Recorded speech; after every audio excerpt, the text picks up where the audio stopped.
We got one. We got one question. I'm still not sure about an answer for it, but yeah, the first question that was sent in. Roy, could you wait just a second? Oh, okay.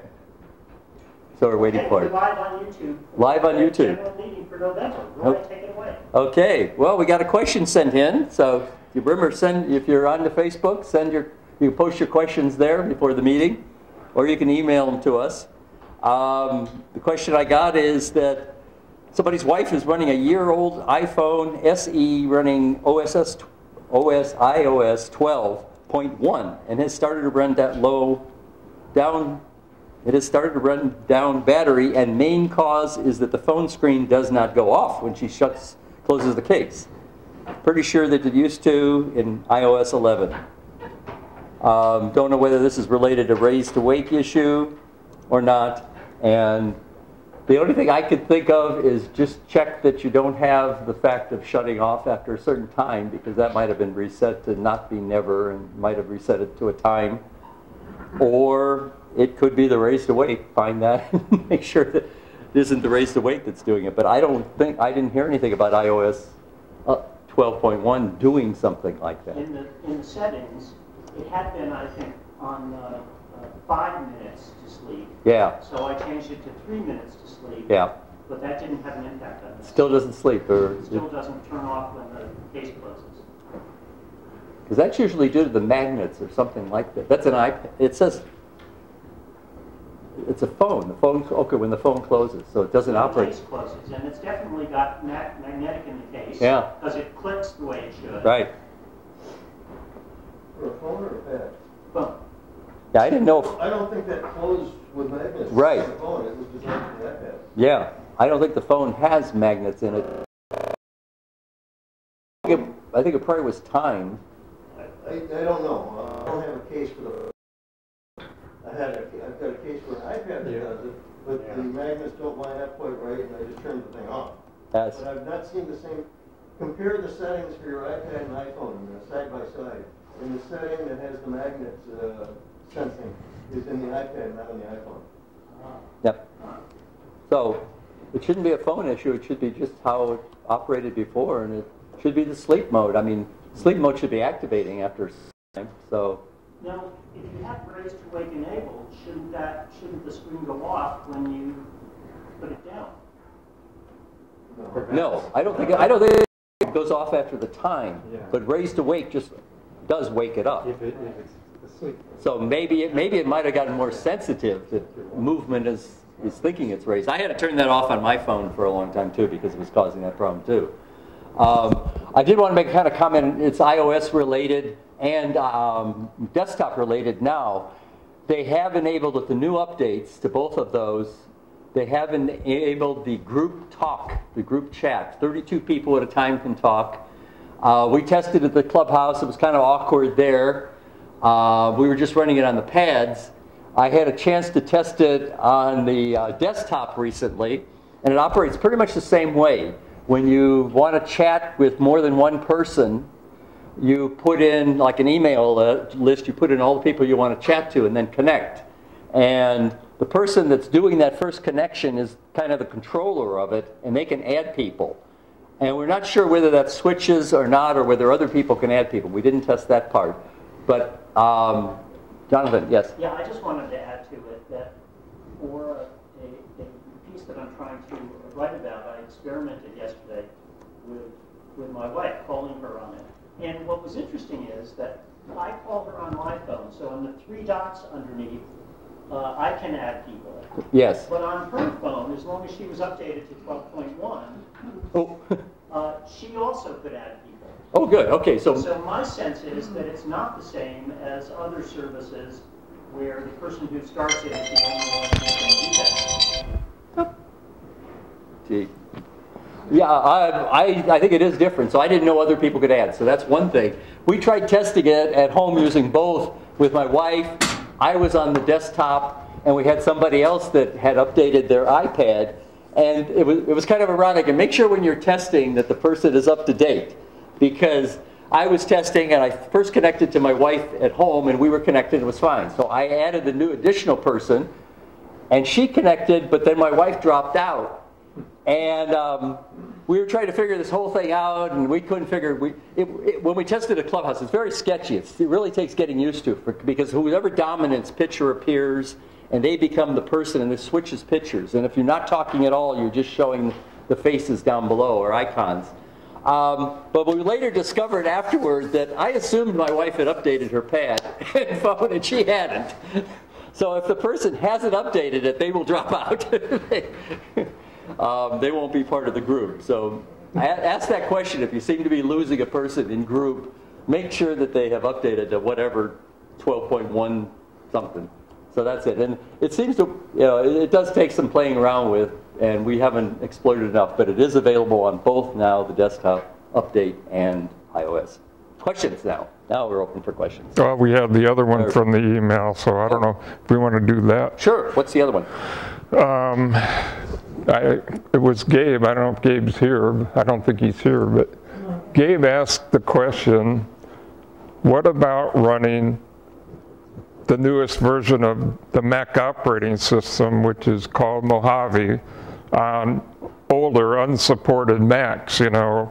Apple supports a certain number of Macs from the current models going back a few years, but there's a cutoff point. Now, if you're just before that point, can you get it to work? The short answer seems to be yes, you can, but the lengthy answer seems to be you might not want to, because it's not going to be supported, and there's a lot of other caveats and gotchas, and it's a rather technical thing to accomplish. I did find, well, actually, somebody who originally posted a question in another group found a web page with an Apple, I think it's called Apple Patcher or something. Anyway, somebody has worked this all out, at least one person, and figured out a way they claim to do it. It's called macOS Mojave Patcher Tool for unsupported Macs. And there's a whole big list of Macs by specific model number, and you can look in there and see if yours is supported by this patcher software or not. So if you're not supported normally or natively by Apple, then you could look and see if this would work. And if it doesn't, then you're out of luck. But if it says you're supported, then you could get in this gray area where you run this extra software and force more or less Mojave to run on your older Mac. Yes, Diana? Well, it occurs to me, I mean, this is a 2009 laptop, and I think the cutoff that I heard about for Mojave was the latter part of 2009, and this is the first half of just my luck, right? Yeah, but I was wondering, if I attempted something like that, I would. This has an optical drive in it, but newer ones don't.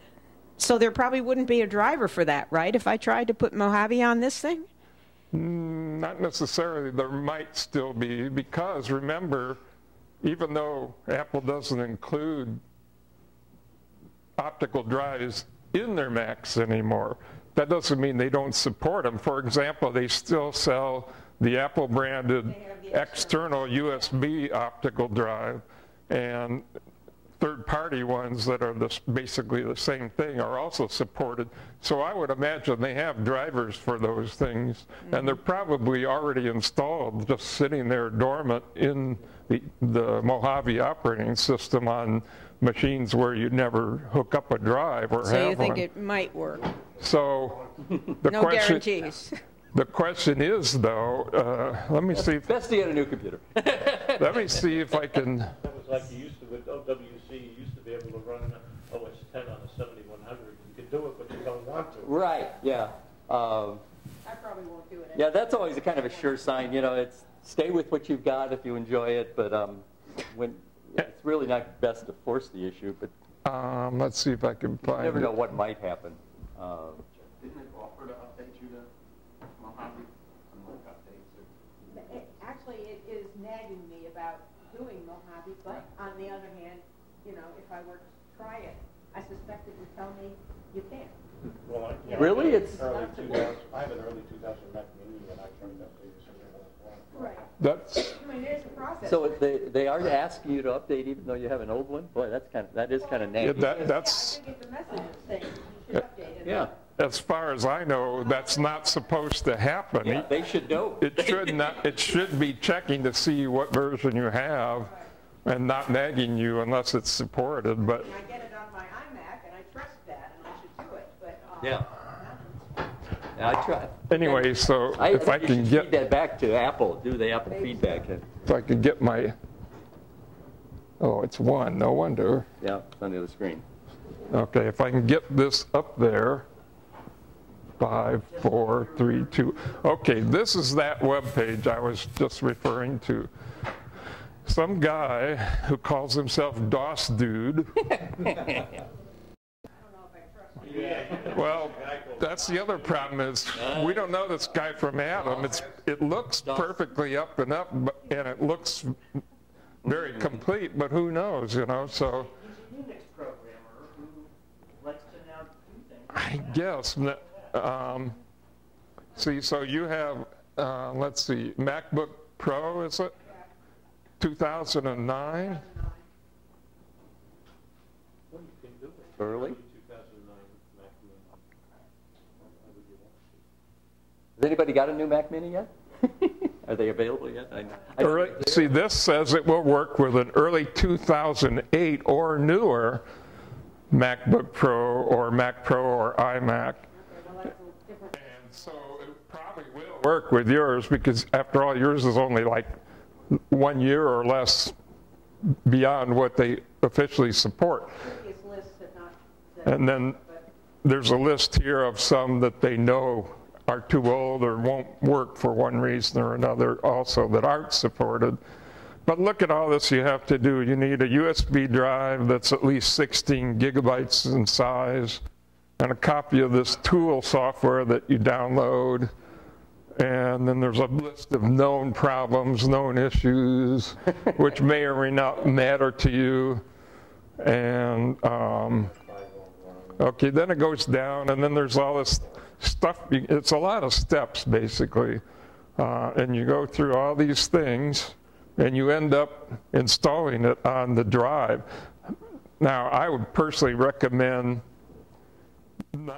if you're going to do this, and I'm not saying you should, but if you're going to, that you put it on an external drive other than a USB flash drive, something with a fast interface, either a fast USB interface, or FireWire, Thunderbolt, whatever your machine has that's fast, and use that. Jonathan, did you want to? I was just going to bring this particular issue to closure. I would observe that we may be doing this only on Gabe's 2010 MacBook Pro that I deeded him.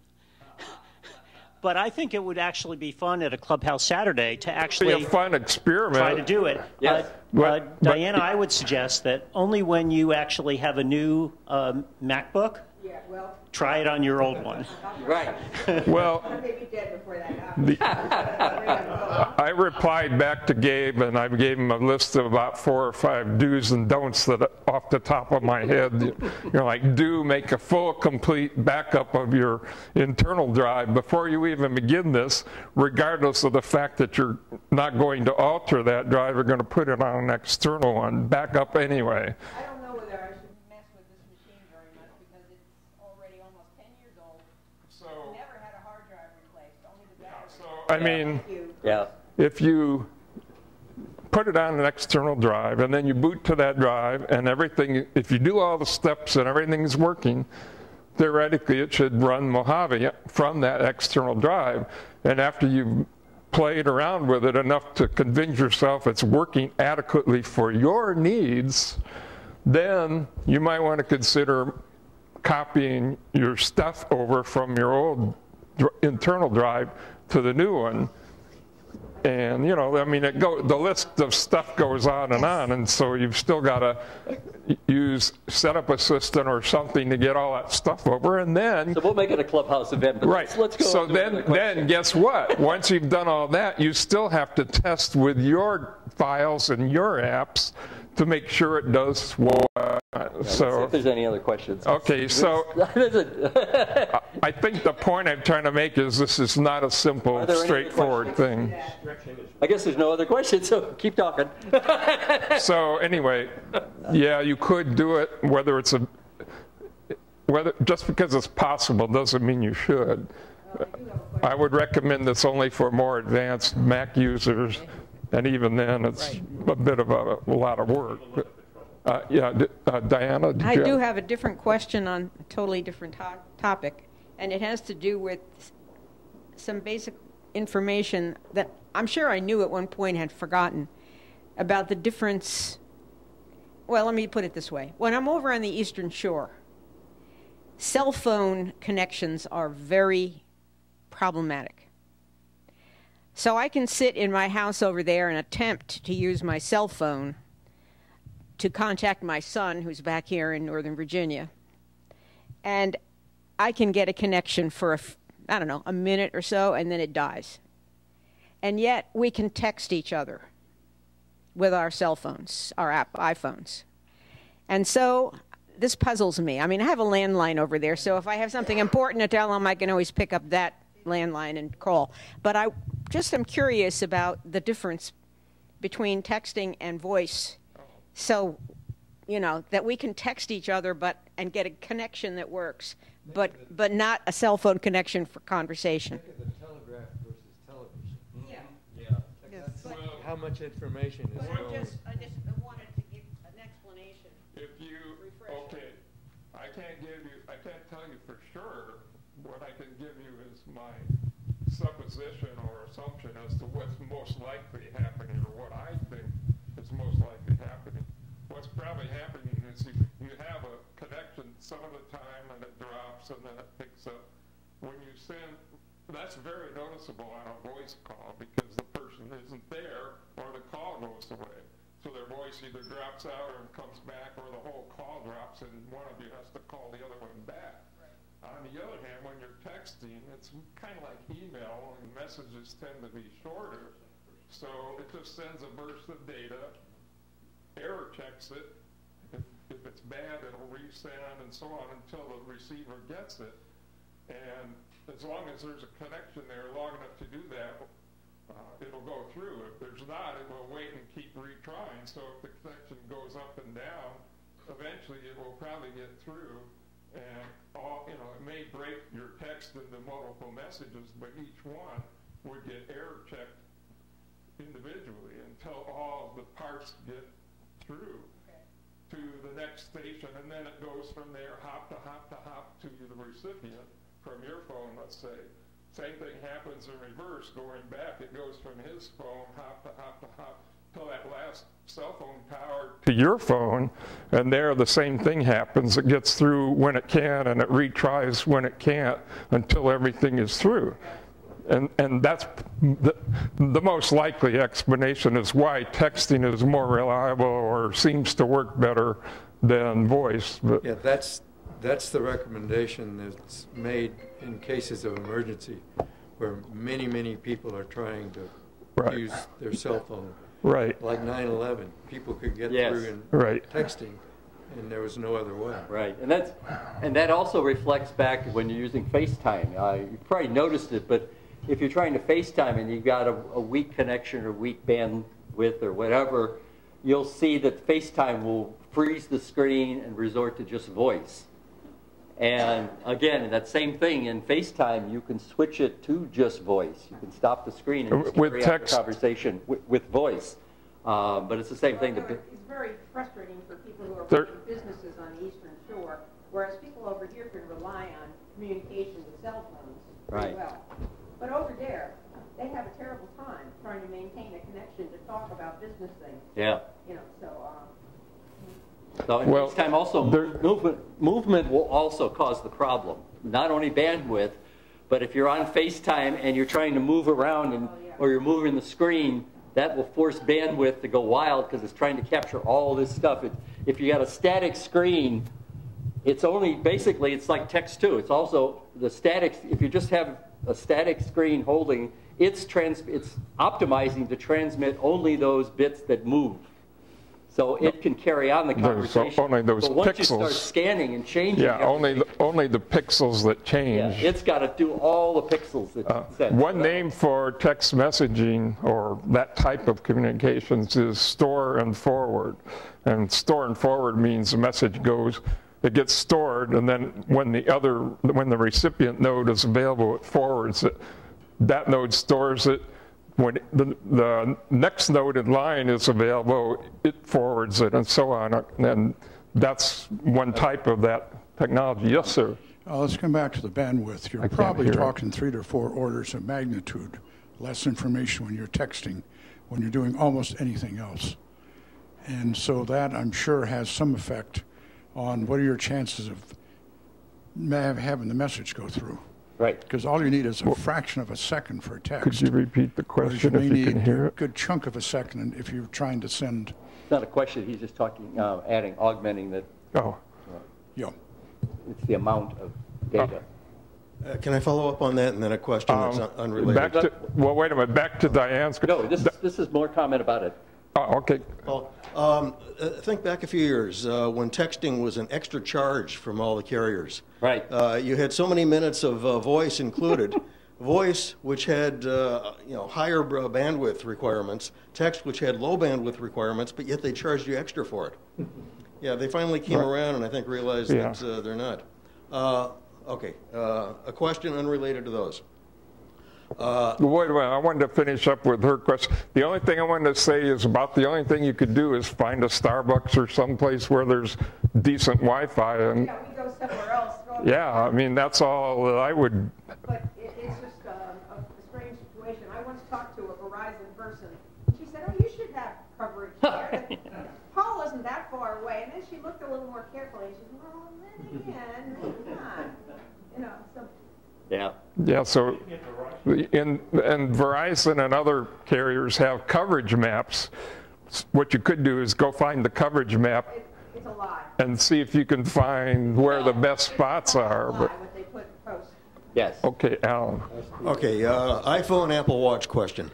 When there is an update to an app on the iPhone that says this includes an update to the Apple Watch, how does the Apple Watch get the update? Through your phone? Well, does it when you update the app on the phone, does it automatically go to the watch, or how do you do it? Your phone app, your watch app on your phone will have a number on it. And it tells you one update is available. Oh, really? And then it tells you, make sure your phone is connected to Wi-Fi, put your watch on your power thing next to your phone, and say go. Or there's the option, it will also tell you, do you want to update overnight? And that's really the most convenient. It's just. I don't mean the watch operating system. I just mean an app. I had one app on here, and it said we've improved the complication for use on the Apple Watch. Uh-huh. I updated the app on the phone. Do I have to go to the watch app on the phone to update the complication on the watch? Are you talking about the operating system? No, not the watch operating system. No. But just the app. A third-party app on the watch. Okay. There's an update. I don't know how it gets from the phone to the watch. I think you've got to do it separately. Update the complication on the watch? In other words, delete it and. Okay, I take all this as an I don't know. Well, I've never updated any complications on the watch. They just kind of come along. Yes, I think it's kind of handled all automatically, but it's a good question. Whatever they facilitated, see if it's working on your watch without doing anything. Wasn't it Arthur C. Clarke that said any sufficiently advanced technology is indistinguishable from magic or something like that? We have an addition. I have an Apple Watch. Is this working? And you have to update the operating system on your watch. It's on? Okay. Well, yeah, but the operating system may not have an update just because there's a complication from a third party. They're saying the third party updated. Third party? Yeah. Yes. Yeah, the third party. My watch has the current operating system on it. My phone has the current operating system on it. I get an update to an app that says we've improved some things for the app on the phone. We've also improved the use of the app on the watch. So If there is no update to the app. Did you update it on the phone and did it update on the watch without you doing anything? I'm not sure. I had one where That would be the I ultimate thought it test. did not update on the watch, and then a few days later it did. Oh, one thing I'll say, I've never updated anything on the watch, except for the operating system. I mean, so I don't think there's a method to do it. I think the complications just kind of come along. I think, because the complications are probably really run on your phone, and then it transmits the information to the watch. When, or, you know, Well, it just comes along, because basically the phone is a communication device to the watch for the most. I'm in a So- restaurant and I want my next, my next Okay, here's course your served. answer. Oh, we got an answer. Under the general settings on my watch, automatic app install, it's either on or off. It says when this is on and you have apps on your phone, on your iPhone, it also works by Apple Watch. These apps will automatically install and appear on your home screen. Automatically. Yeah. Okay. They're kind of a, You can have automatic app install. And where are you finding that One of the settings under the watch app. on the phone? Yeah. they have a very close relationship between the phone and the watch. So, yes, we have, Okay, I've got two, and I'll take them all. wait, Two. Can you hear it now? Can you hear me they're now? talking right here. We try, yeah, go ahead. Okay, I've got two questions, and I'll take them offline, like they say on the radio. Number one, I got a message that said it was time to upgrade Macintosh Office, because the last version was dated like 2012, something like that. Macintosh Office or Microsoft Office. What was the question? Repeat. he's got an email to update or alert. So that message sort of disappeared. So I logged on to Office, and there's a whole list of versions, of upgrades, of downgrades, so if anybody could give me some clue. Now, the one I had came in a box with some discs, okay? They still do that? No. Or they don't do that anymore. No, and they want you to subscribe to an annual subscription service, so don't do that either. Unless you want to pay an annual fee. It is the version 2016, 2017, 2018, what? What is this version? Now, is this on your desktop version? Yeah, it's on my iMac. On your iMac, okay. Yeah. First of all, I have an old version of Microsoft as well, not the 360 version. I'm assuming you have the version before what's called 360 where they want you to pay annually. No, I don't. I have the earlier version, as I say. That's a very old version. Comes with a disc and. Regular desktop version, there is a software update menu item, and that will tell you what update you should get as a rule. yeah. Pretty much whatever updates you can get, you should get, because Microsoft's, patching a lot of Well, security. that's just it. So I've got this list of potential upgrades. From them. They give me this whole list of things. Well, You should update through the app.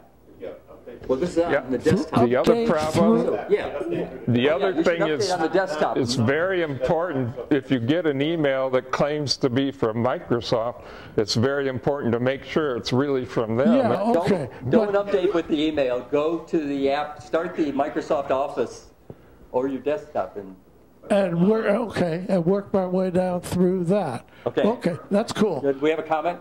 Yes. Okay. They actually do an update and then says you need another one. Yes. They keep building. Right, that's right. Okay. All right, so there is a really. You're right. Right, but do it through the app, even if you have to keep doing it over and over until there aren't any more updates. There are those options that say upgrade now, upgrade now. And it's the better advice is if you can use Apple Pages or something like that. Switch over to that rather than keeping with the Microsoft. Or what's the open source, Open Office or something like that? Oh, I had that. I didn't. But Apple gives you pretty much all the capabilities unless you're doing something really special. Okay, got that. Okay. Offline, maybe somebody could help me. My iPhone 7, seems to have really a load of stored email messages. I just want to get them out of there. How do I bulk? What was the do I have to? Okay, the question was he has an iPhone 7 and he's got a whole collection of emails that are taking up room on his phone. How does he bulk delete them? And really, you can't. You just have to keep going through the okay, is that really the answer? Pick and delete, pick and delete, pick and delete? Okay. Yep. Swipe and delete. Yeah, okay. If that's it, if it's got edit at the top, then you can click on the little dots and then you can get rid of all of them too. But I've done that sometimes, and I've had so many. I've had like 20 or 30. I'm clicking through and somehow inadvertently click something and it cancels all of them. But, isn't there but I think they fixed that. Isn't there a delete all choice somewhere along the line? Not anymore. So yeah, but I did discover in the new, maybe the new version, I was clicking, you always had to click on the dots, and if I inadvertently clicked someplace else, it canceled the dots. Well, I think I noticed in the newest thing, you could click even on the message now and it would activate the dots. So they put a little safety feature in there that it's not resetting. Clearing every Clubhouse Saturday, somebody comes with that problem. Yeah. Okay. I've got 2,500 emails in my inbox. Yes. Microsoft follow-up? Microsoft follow-up. Yes, please. Yes. My suggestion is find out where the Microsoft updater is and put it on your dock. The reason is that otherwise you have to go through one of the apps in order to get to it. And if that app is still open when it's trying to update, it'll send you a nastygram saying close it in order to proceed. If you just run the auto updater, then you don't have to have any Microsoft program open, which is usually a good idea because a lot of these will update summarize everything. His question, repeat and the whole process will stop. Yeah, so he was suggesting that you put the updater on your desktop. Yes. So that it's readily available. And another thing is make sure you get that is one thing to update, is the most recent updater, because it's going to keep having you update the updater. And that'll happen too. If you're way old, keep going through the list. But in that case, go to the newest thing and click the updater. Get the newest updater, because it's going to handle your updates. But more on Microsoft. I've been using Excel for many years, and I've got a lot of spreadsheets that have my life on them. Apple's Numbers does not properly format any of that. They can't handle some of my formulas. Right. Yeah, so I'm sort of tied into Microsoft. When Apple was updating from Sierra to High Sierra to Mojave, it killed off Microsoft, I think 2011 or something like that. One of the older Microsoft packages was no longer working. I did not update my Mac because of that. I finally went out and bought Microsoft 2017, and I have both that and Microsoft 2011 on my Mac. I can run them, either one of them. One does not interfere with the other. But when I open my older documents, my older spreadsheets in Microsoft 2017, the formatting is atrocious. They rewrote the thing from the ground up and did not do a good job. They did not incorporate many features that were in the old system. So you're saying, let me see if I understand what you're saying, is that you have Microsoft Office 2011 and Microsoft Office 2017 on a Mac with slightly out-of-date operating system because it won't run on newer ones. Because the older software, the 2011, will not run on Mojave. Okay, and when you open one of your older formatted Word documents? No, Excel. Or Excel documents that was done in 2011 or an older version, and you open it in 2017, the formatting's all bollocksed. Yeah, that's I mean, a technical it's term. not 100% bad. You can tell what's there, but it's just not working properly. Yeah. I've sent problems to Microsoft, and They really don't seem to care. Well, instead of trying to get them to help you, what you probably, and there's no easy fix for this that I know of, what you probably need to do instead of, trying to get their ear is to research it yourself, either in Microsoft's forums or on the broader internet, Yeah, there are some things that have convoluted cures, but it's like stringing a whole bunch of Band-Aids together. Okay, we have another maybe this comment. Yeah. Along that line, if you have a truly old version of Excel, it won't open in the new ones. So you have to march your way through old versions of Excel, bring it in, store it away, and just keep working your way up the ladder. Because I have programs that are 20 years old or more, and you just flat can't, they just won't open. So it's worse than a formatting problem. I don't know. Alan, let me ask one thing. Are these spreadsheets you're having problems with, are they all in the .docx format? Or some, .xlsx format, or are they .x? I don't remember. It's whatever the latest Excel at the time chose to put it there. Because if they're in Mac the older, users don't have to know those things. If they're in the older format, .xls, you might try opening them in the 2011 Excel or Office and saving them out in the newer format, .xlsx, and then try opening that in the 2017. I'm losing you because I don't remember what the extensions are. I mean, that might be a workaround, but it wouldn't be a very good one if you have to go through one at a time. The 2011 will not allow me to save in a 2016 format. No. It didn't exist at the time. Right, didn't exist. It's future.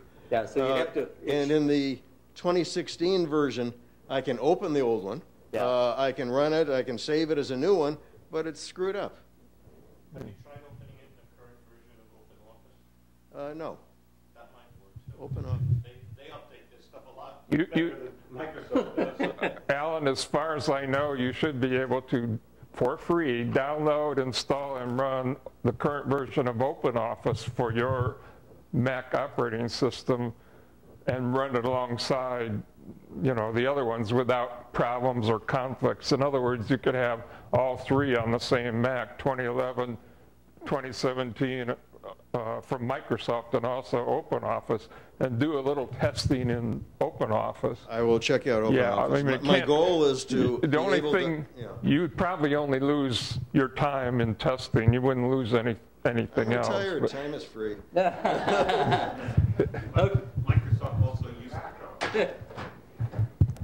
Microsoft also used to provide little converter programs to convert from old formats to new formats. So maybe if you look on the web, you might find. Yeah, so you might do some research. 2011. Do some web searching for something like that. Microsoft conversion, yeah. And see if it comes up. There may be one for each. Conversion therapy for your. There might be a program for each app. One for Excel, one for Word, and so on. Or there might be one app that does them all. But either way, yes. Yes. Oh no! I knew somebody was going to open that can of worms, but. Yep. Yes. Yeah. First, just a positive note. When I upgraded to Mojave, my Canon scanner stopped working. I went to their site and tried to download and upgrade the driver. That didn't work. So I called Canon, and I was pleasantly surprised that they answered the phone within a few minutes and led me very quickly through the process of how to upgrade and get the scanner working again. Something similar happened with HP when I was setting it up, and I wanted to send an email to the printer and have it print two-sided. And again, they answered the phone fairly quickly and led me right through the steps to do it. That hasn't always been the case. Sometimes you end up on hold forever, usually. And sometimes you don't get any help. I'm pleased to hear that. I mean, the world actually is slowly but surely getting better, I guess. But Apple has one-upped all of them. I mean, when you can request a phone call from Apple that comes within 2 minutes. Yes. And get help. That's really impressive. It is impressive. My question is, unrelated to that, what is the limit of the number of photos that you can have on your iPhone? What happens when you exceed that limit? Now, the corollary to that is these photos then naturally go to my MacBook Pro. Is there a limit to how many photos eventually photos will hold on my MacBook Pro? Yeah. I think you're only limited by the storage on the phone. Storage on the phone. And on the Mac, but on the Mac, the storage is likely to be virtually infinite. The phone, it might not be, depending on your phone's memory capacity and how many photos you have, and if you have a lot of big videos or something, you know, you could at some point run out of storage on your phone. Can you tell me what to predict is going to happen when I hit the limit? Just not be able to save. The message would pop up saying. Right, you get some kind of error probably like that. But I think so I'm going to try and take a picture and it just won't let me do it. Well, I think you'd see other messages coming up because it lets you take a picture, but you get a message that can't save. Yeah, cannot save. If you look in the app setting on your phone, it will tell you how much storage right. the app is using. Okay. So that'll give you an idea if you look at photos. Right. Compare that to your capacity on the phone. Right. Right. Go into the settings app on the phone. But I think, yeah. And then go find the Photos app in the big long list on the left column. Click on that, and I think is that the right place? No, I think you actually have to look in storage or something to find that. It's not really. I can poke around and do that. Yeah, but when you're getting that critical for a photo on your phone, it's going to be acting up for anything. You won't be able to get. I mean, you're getting a message somewhere else. You know, messages or phone or email. It's when it can't save a photo, you're just tight. Totally. So something's going to come up. Right. I told you wrong. It's not under the phone app. It's in settings, then general, and then iPad or iPhone storage. And in there, it'll spin for a while, calculate all the stuff. You know, I'm not connected, but and eventually it'll come up with numbers for all of them. And iPad storage. And you there. Comment to that. There, iPad storage or iPhone in your case. Click on that and it'll spin for a while calculating all this stuff. Once it's done, you can scroll down and find the Photos app and it will show how much it's using. He's using a little over 1 gigabyte just for photos. And if you click on that, go ahead and click on Photos. See, it'll tell you. It doesn't really show anything. Yeah, anyway. So that's where you can tell, and you have to compare that number to how much storage your iPhone actually has, how much total. Okay. So you'll know how far away you are from filling it up. I'm sorry, what did you say? What? Right on the bar. Oh, right. Yeah. Right, you can look at the graphic there too. Left. I'll make a comment. Actually, that's even a better way to do it, really. But. Thank you, Dante. Okay. The other thing that's notable on this is it's got this one thing about offloading unused apps. Be cautious about doing that because what that means, it's a good thing, but basically it just removes the app and it'll load it back when you need it. But if you need it and you don't have Wi-Fi or phone service, that app is not usable. What you should do is like, here's a case of a game or something. There you have a game, it's taking 1.74 gigabytes. That's quite a bit. There you can click offload app, and then it will offload the app, and so it will get rid of that app and compress down and remove that 174. The only thing it's going to keep behind is that 78 kilobytes. So that way you can gain it, but do it on an app-by-app basis. That when you want to get it back, you're going to need a network connection of some sort. Or 78 kilobytes too. We got rid of your documents and data too. Got rid of the data too. And preferably a fast network or cellular connection too. If I could piggyback on the deleting email messages question, sometimes, and I don't know why this case comes up, okay, I swipe to the left, and instead of trash, it just gives me 3 options, the mark, archive, and something else. and there's no trash option. What causes that, and why? How do you then get to the trash? No. This isn't. Sometimes with email, and I don't know what situations causes that. But some. When we looked at it and looked outside, I think it depended on which email provider it was. Oh, yes, that's right. Because some of them have an archive folder.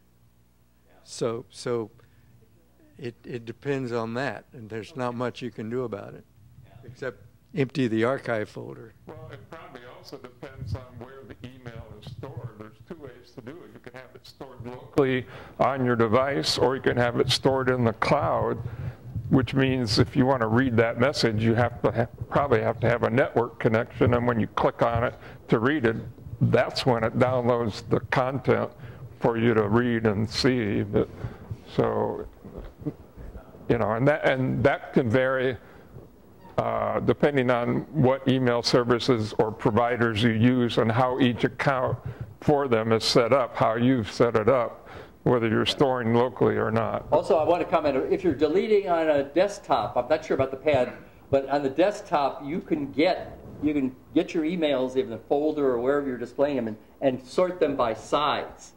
And therefore, you can see some of the emails that are really taking up a lot because they had some attachments. And you can work through those, because deleting just some single emails are not taking any room at all, and you're just not accomplishing. Yeah, so if you find one or two really big ones and they're just jokes or something you don't need, just deleting those one or two things might really free up a lot of space. Larry was next. Coming Larry, back to, I think, coming was back next, to scanners wasn't for it? a moment. I have a program, which I think is called ViewScan. It emulates something like 2,000 different scanners, which means, and I used that because I had an old Canon, and it worked just fine. Program I think it's called ViewScan. And if you do, pay attention to whether it's 32 or 64-bit version of it. Okay. Yeah, something like that. Yeah. Larry has a... ViewScan's an excellent program. It's not really an emulator, but it allows you to work with most any common scanner hardware out there, including multifunction printers. But, Larry, you have the last question. Yeah. I have a very topical question. It just happened to me a few minutes ago. I'm running an iPad Pro, and I had split screen, and then I moved the mail program up to replace one of the screens, and my iPad froze. It won't restart. I think I found a bug. I think so. Can you repeat the question, please? He had a split screen. Oh, I have to take it back to the Apple Store and buy a new one. Yeah. I get it. I just bought this repeat it one. for everybody. No, they heard it. Oh, okay.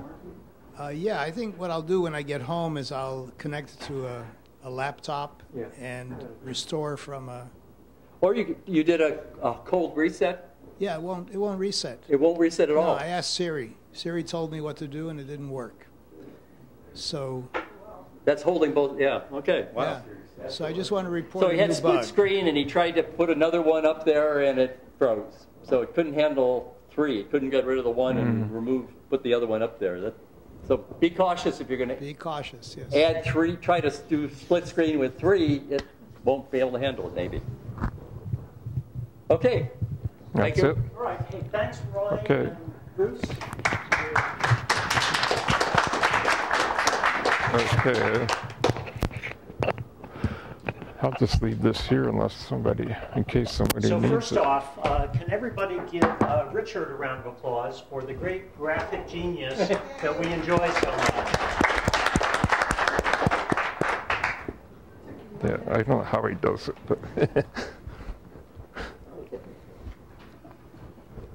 All right, so very quickly what I'd like to talk about is first the December schedule, where we don't have too many meetings. Second, the Bites of Pi newsletter. Third, the communication poll. And then turn the floor over to Larry to introduce our latest scholarship recipient. So let's get started. In December, we'll have a board meeting and combined with Clubhouse Saturday on the 8th. And the afternoon learners that we always do on the second Thursday, the one caveat about that, we usually have that also at Cedar Lane. But one of the things that Gabe Gold and I are doing are angling to possibly have that at the Micro Center here. And this is a relationship that we're trying to cultivate.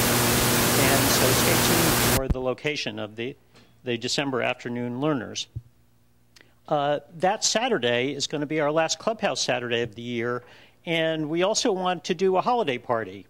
So what I'd ask is anybody who wants to help me kind of organize the party, this will be also in our Bethesda classroom space, just get in touch with me. Any questions about the calendar? Okay, so a big shout out to John Thomason, who put our new Bites of Pi newsletter into the Pi Connect page where the journals used to be. So I don't know if the picture that I put up is familiar to any of you a couple of years ago who used to download the journal from the member services area. But now actually we have the new newsletter available that way also. And so what I'd ask is everybody check the email that I sent out recently with a link to it and use your Pi credentials to download the newsletter. And if you have any trouble getting in, send a message to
tags, trying to find out those who are current and those who are not with us anymore as far as name tags are concerned.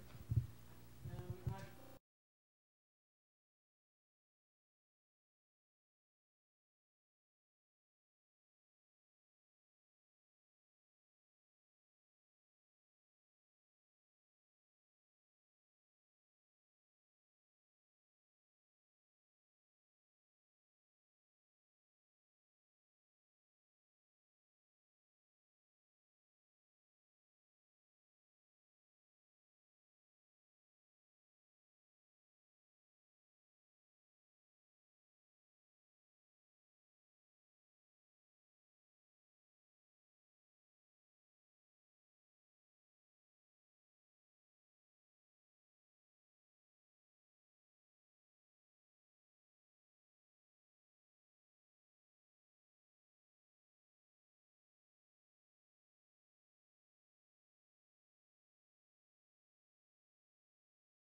our Pi Scholarship recipient.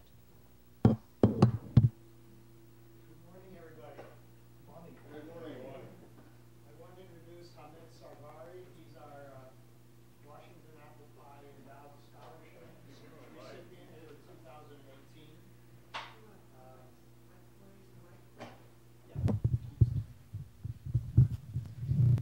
So I printed out the introduction I was going to use today, but I forgot it at home. Who uses paper anymore anyway, right? So you use paper? Very good. So I do have it, since he sent me his bio, I do have it on my phone. So all is not lost. So Hamed comes to us from Iran. He's been in the United States since 2013. He's a PhD student in our computer science department. He received a master's before entering the PhD program, also from GMU. And he attended Sharif University of Technology, which is the best university in Iran. And he moved here in 2013.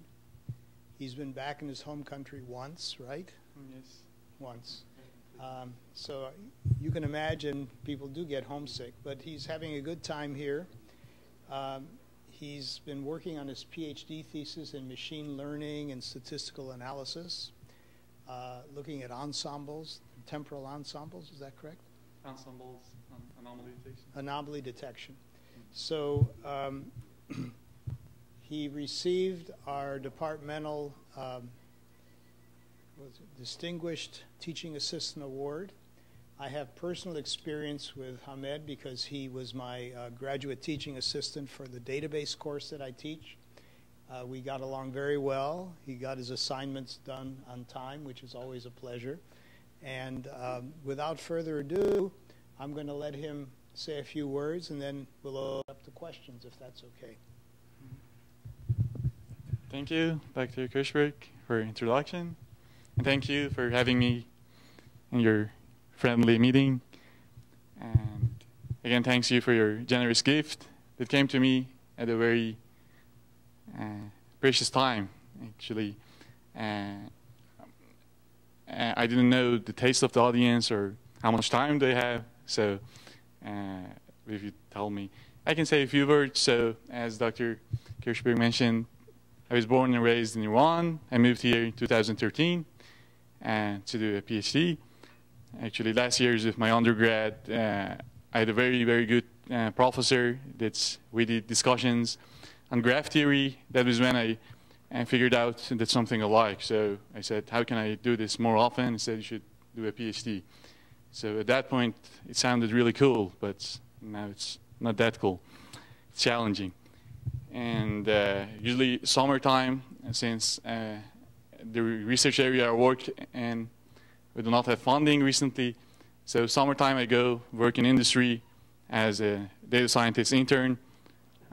So this summer, because I had a lot to do on my research, I plan to stay on campus, although I didn't have funding. So I was doing a TA, I was paid a little, but it was not enough. So that came in right at the summer that I stayed on campus, and I was low on budget actually.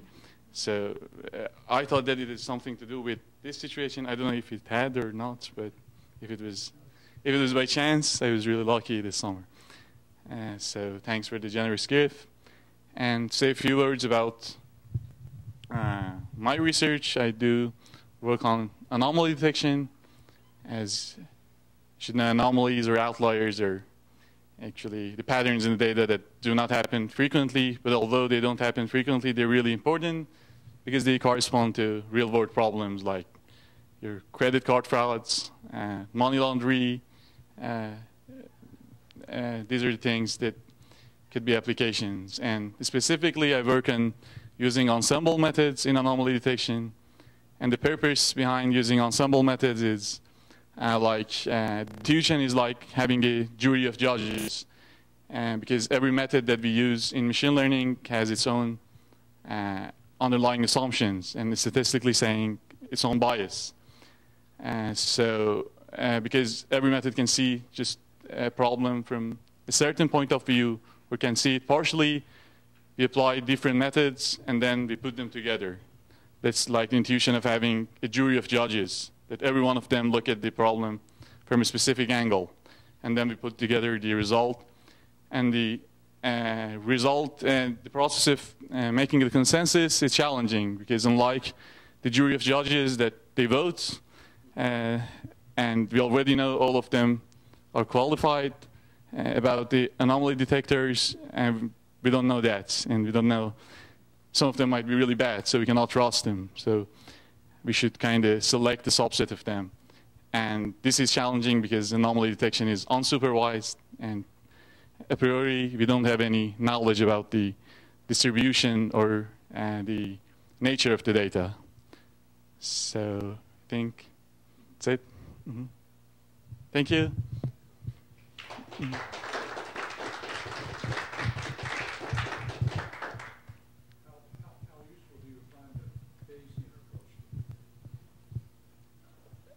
So that's also one of the methods exactly used.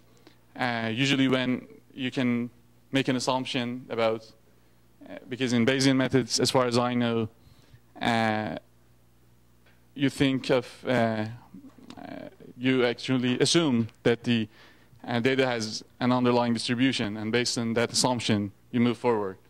So that's one of the successful methods in the case that your assumption is valid. But sometimes you think that your data is Gaussian, but by no means it is. So you're not going to get good results. But, Thank you. Yeah, could I ask, have you had the chance to do internships or work in any local companies? And if so, could you tell us about that? Yeah, as I said, so I had two motivations. One was gaining industrial experience, and the second one, a lot of times we didn't have funding during summer, so we had to. I've done summer internships 3 times, so twice in startups and once in a larger company, FINRA, if you've heard. And so in the FINRA, we had some stock market data, and we wanted to mine a graph of connections between stock market firms to see any fraudulent behavior from the firms, like money laundering or stuff. So we kind of did community detection and anomaly detection on the graph of firms.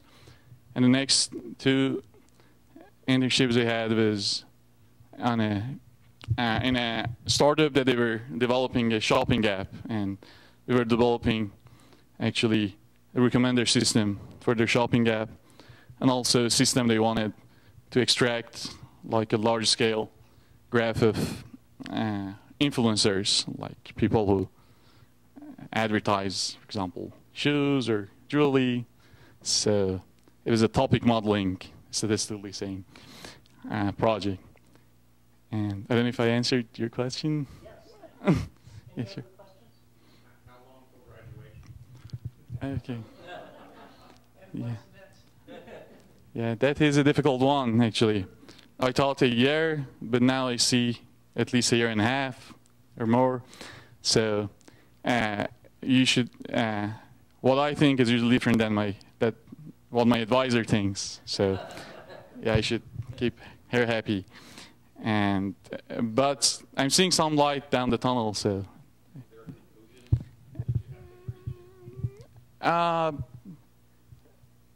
That's again.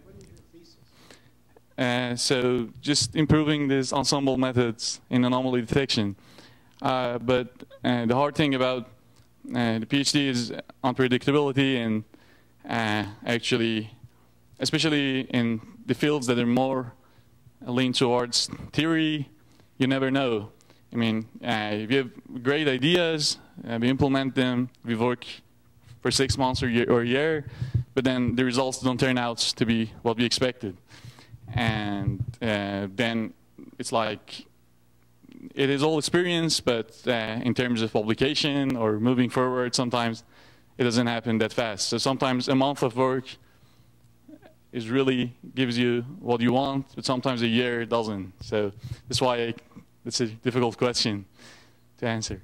But I hope a year and a half. And what's next? What's next? So the ideal case would be to be able to apply the knowledge somewhere, like an industry, somewhere that matches this requirement 100%, or you can work still on the problems that you're interested in. So that would be ideal. If that happens, I'd be really happy. Mm-hmm. Well, thank you so much for coming today, and we wish you the best of luck. Thank you. And again, you've given us something, because whenever somebody helps someone else, the person who gives is more blessed than the person who receives. So, thank you. Thank you. And Hamed, if you can basically hang around a little bit when we do our coffee break, so sure. Happy to chat to you. Everybody, the parking tickets are with Jay, and let's come back at 5:11. Thanks. And you're welcome to come anytime. You know.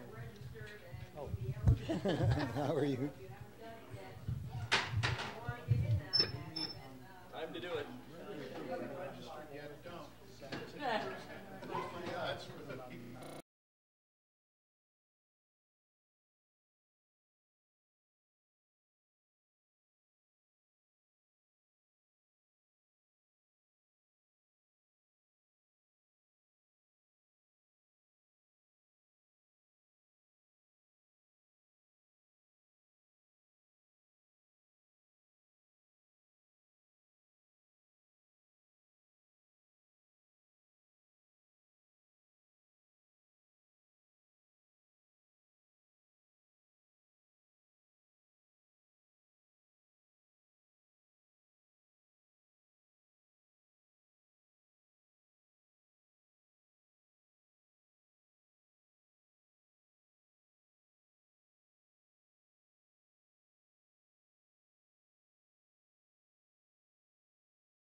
Can you hear?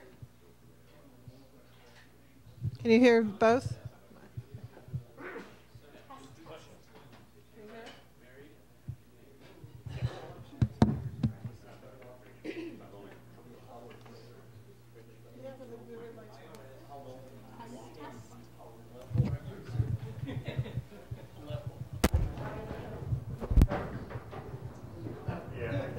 Can you hear?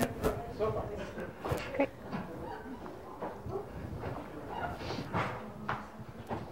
Oh, you said you're doing the raffle first, right? So I will. Yep, no, you can stay here. Okay.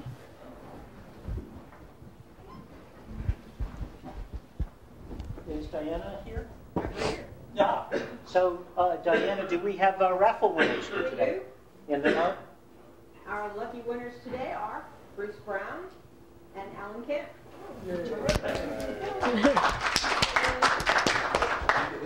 Yeah, please come up and get your Apple app and iTunes gift cards. Ooh. We actually no. It's a service we come to you. I don't suppose I can use this at all.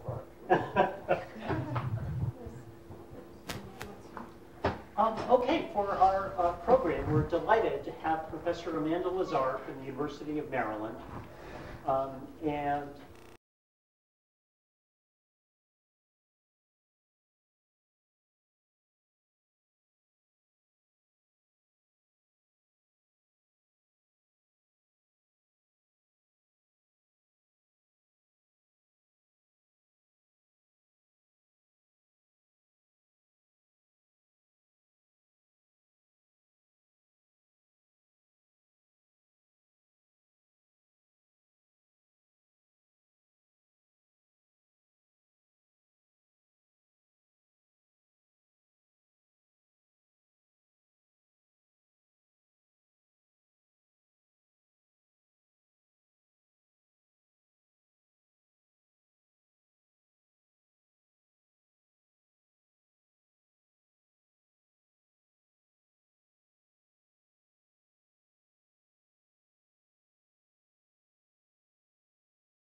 On that interaction between human and computer and the design of systems so that they're usable and useful for people. So I describe this field as the academic side of UX, of user experience. So my research approach brings together an emphasis on health, technology, and aging. And the kind of research I do is often qualitative. So I work to understand how people are using existing technologies, whether through observations and interviews or focus groups. But then I also do build some technologies. I prototype new designs based on what I learn, take them back to people, and see what they think. So my research is kind of that kind of smaller scale, more qualitative work to really get at an understanding of how technologies are currently working for different populations and how they need to be improved.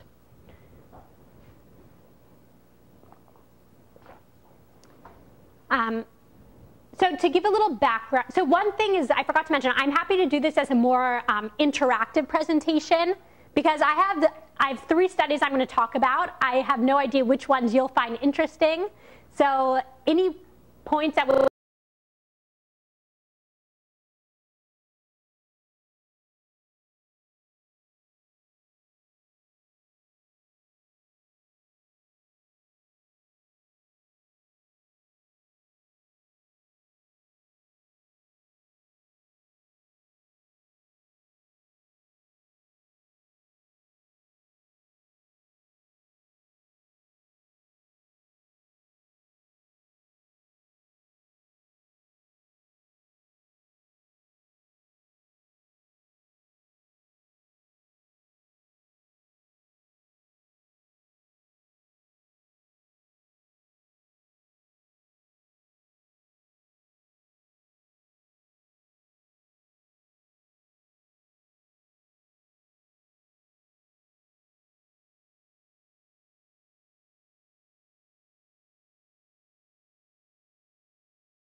these are the technologies that have seemed to get almost the majority of the focus in this area. But I also want to acknowledge that life, of course, is so much more complex than just health. That is a piece in that kind of larger ecosystem of possible technologies. And I actually think it's been to the detriment of researchers and technologists that they've been focusing so much solely on kind of physical and cognitive functioning in this area. So what are the kinds of technologies we've seen? Well, we're seeing technologies to support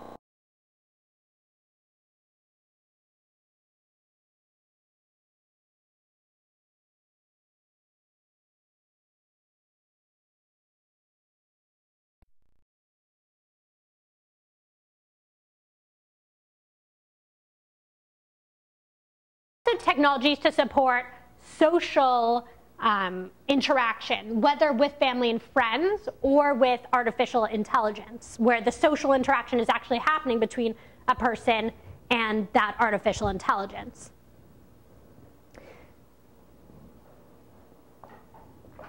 So with all this money spent, all this time of researchers and designers and developers on these technologies, we're not seeing the uptake that perhaps they've expected. So we're seeing lots and lots of rejection of these technologies that are built specifically for older people. So what are the reasons for that? Well, researchers have talked about how these are perceived as not useful. So they're actually just completely missing the mark in terms of what people actually need. Expense is a big one. Some people don't have the experience that's necessary to maintain these technologies. And the one I'm going to focus on this talk today is this last factor, which is stigma that kind of permeates these technologies and assumptions of designers that are made based on stereotypes and incorrect assumptions about the populations that they're designing for. So in research and the media, we see discussions of what might be considered a gift, right? Increasing longevity, framed as a disaster. So this is from a newspaper article showing this incoming wave of older people about to hit this unsuspecting younger person just on the beach reading a newspaper. And researchers are now reflecting on this, talking about the ways that this kind of the most diverse demographic is actually collapsed and described as extremely homogeneous, and often characterized in terms of physical and cognitive decline. Technology is almost posed as a solution to the problem of aging. So I was just at a talk yesterday where one of the original kind of founders of the National Institute of Aging was saying how, okay, we have no money for care. The only solution is for technology to come in and kind of fix this, right? So aging is posed as a problem. With technology, our save. And here I took a picture from a online article where fall risk is actually how this person is defined, right? People are defined as fall risks or in terms of their health conditions. And then at the same time, we also see in academic articles, in the media, older adults described as unwilling to use new technologies. Even when research study after research study has shown this not to be, this simple narrative isn't actually true. So these attitudes towards aging and older people affect not only technology designers and researchers in terms of the kinds of things they're making, the areas they're looking into, but it also affects the people who these technologies are designed for. So some studies have found that people will reject technologies, such as life alert devices, that have been marketed almost to signify dependence and frailty. So thinking back at the life alert ads, where the person says, I've fallen and I can't get up, people don't want to wear these things that are associated with something that our society views as negative. And here we're starting to see these ideas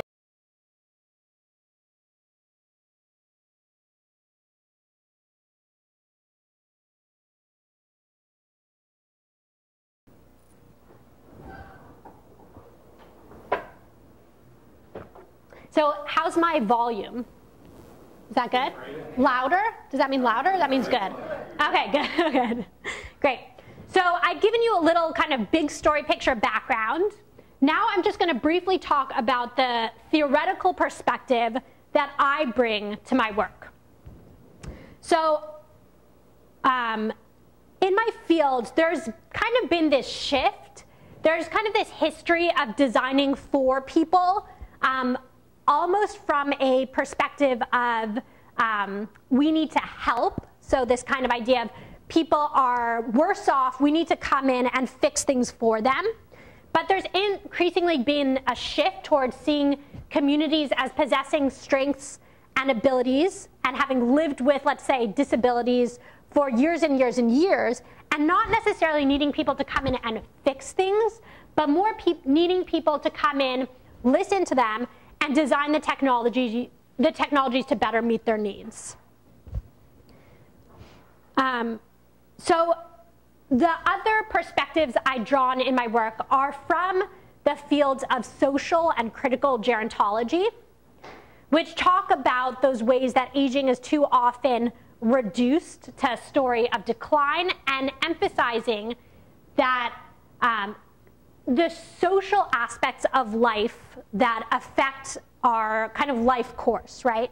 It's not just physical, it's the kinds of supports that you have in place throughout your life, which are sometimes not as present once you age. So I'm going to talk about 3 projects today where I view aging, health, and technology through these lenses. So in the past and present, I guess, I've also worked on projects on wearables, home sensors, systems that deliver therapy, and systems that facilitate social interaction. But today I'm really going to focus on 3 projects where I think we see assumptions of designers and researchers coming through, and places where the people we've worked with have really pushed back on those assumptions to inform design going forward. Professor Lazar? Yes. Can I just ask a quick question? One thing I wondered about, I mean, this is all, thank you so much for coming, because this is all really, really interesting.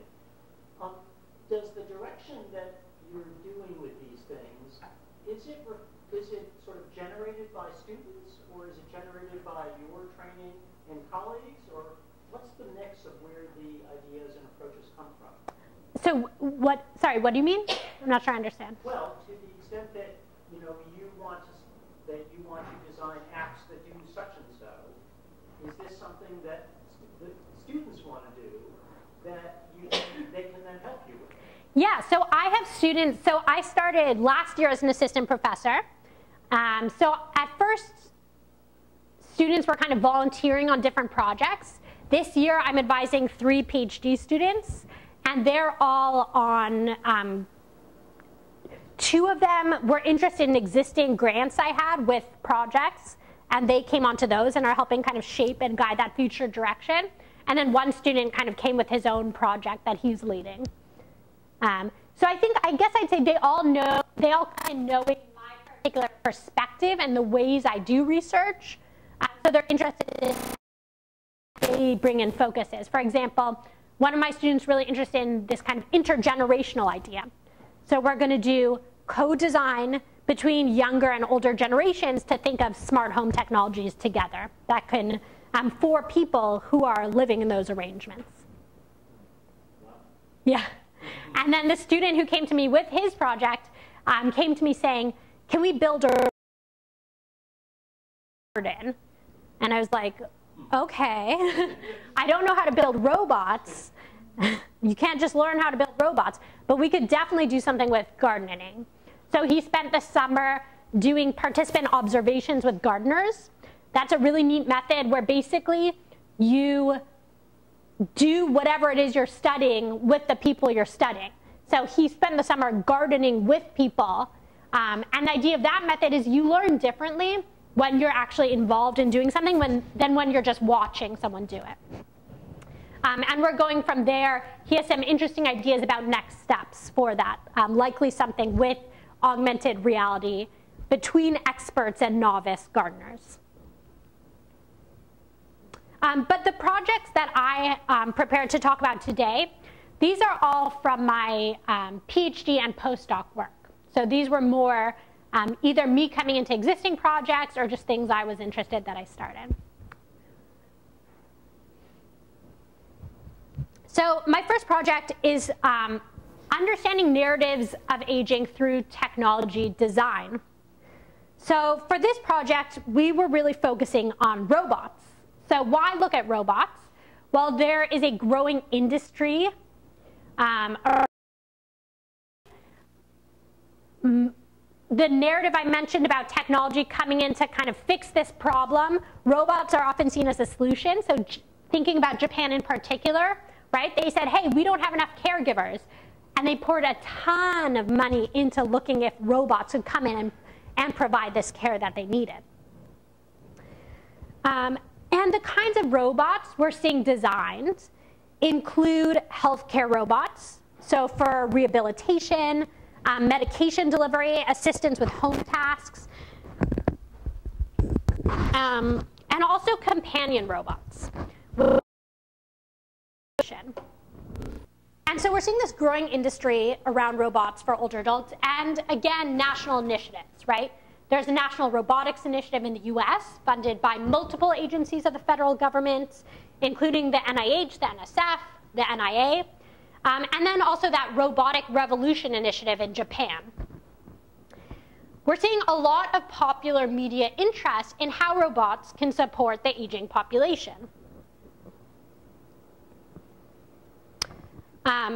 And we did a study that further looked into the media characterization of robots by doing a discourse analysis of YouTube videos uploaded by a variety of organizations, including.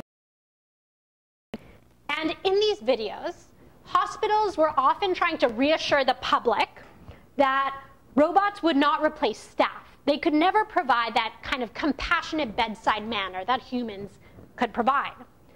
But when they talked about the role of robotic pets in nursing homes, the kind of discourse around it was completely the opposite. Have this almost supernatural ability to provide comfort and companionship, and particularly to older people with dementia. So again, at the same time as we see this excitement, this positive media language around robots and older people, there are studies describing older adults' rejection or at least kind of lukewarm acceptance of these technologies. And specifically, I'm talking about robots designed for older people, not more general purpose robots like the Roomba or other kinds of robots that are more designed for everyone. So again, we see things like age, gender, different needs coming up, the task that it's going to do, and also exposure and time spent with robots affecting whether people accept or aren't willing to accept these robots. But again, specifically in regards to robots, we see past work finding that even when technology designers and researchers are engaging in best practices of user-centered design, which is that field that I practice where you go to the people that you're designing for, ask them what they need, and build accordingly, even when they do this with older adults, somehow their own assumptions will come and kind of make all the interviews they're doing kind of a waste of time. So my favorite paper is where ethnographers were following around a team of user-centered design researchers. And they found that these researchers would ask older people in a nursing home what they wanted. They would say, so they said, do you like this idea of this dancing frog robot? And people said no. And then they would go to staff and be like, do you think these people would like a dancing frog robot? And staff would say, no, they said they wouldn't. And then they said, no, don't think about them. What do you think they need? And they ended up designing the dancing frog robot, even though, according to our training, right, you're supposed to take people at their words. So these assumptions just creep in and cloud. So we wanted to understand this disparity between the way robots are talked about for older adults and the way that people actually seem to respond and the things they seem to want out of these robots. So we conducted 8 focus groups with 41 participants.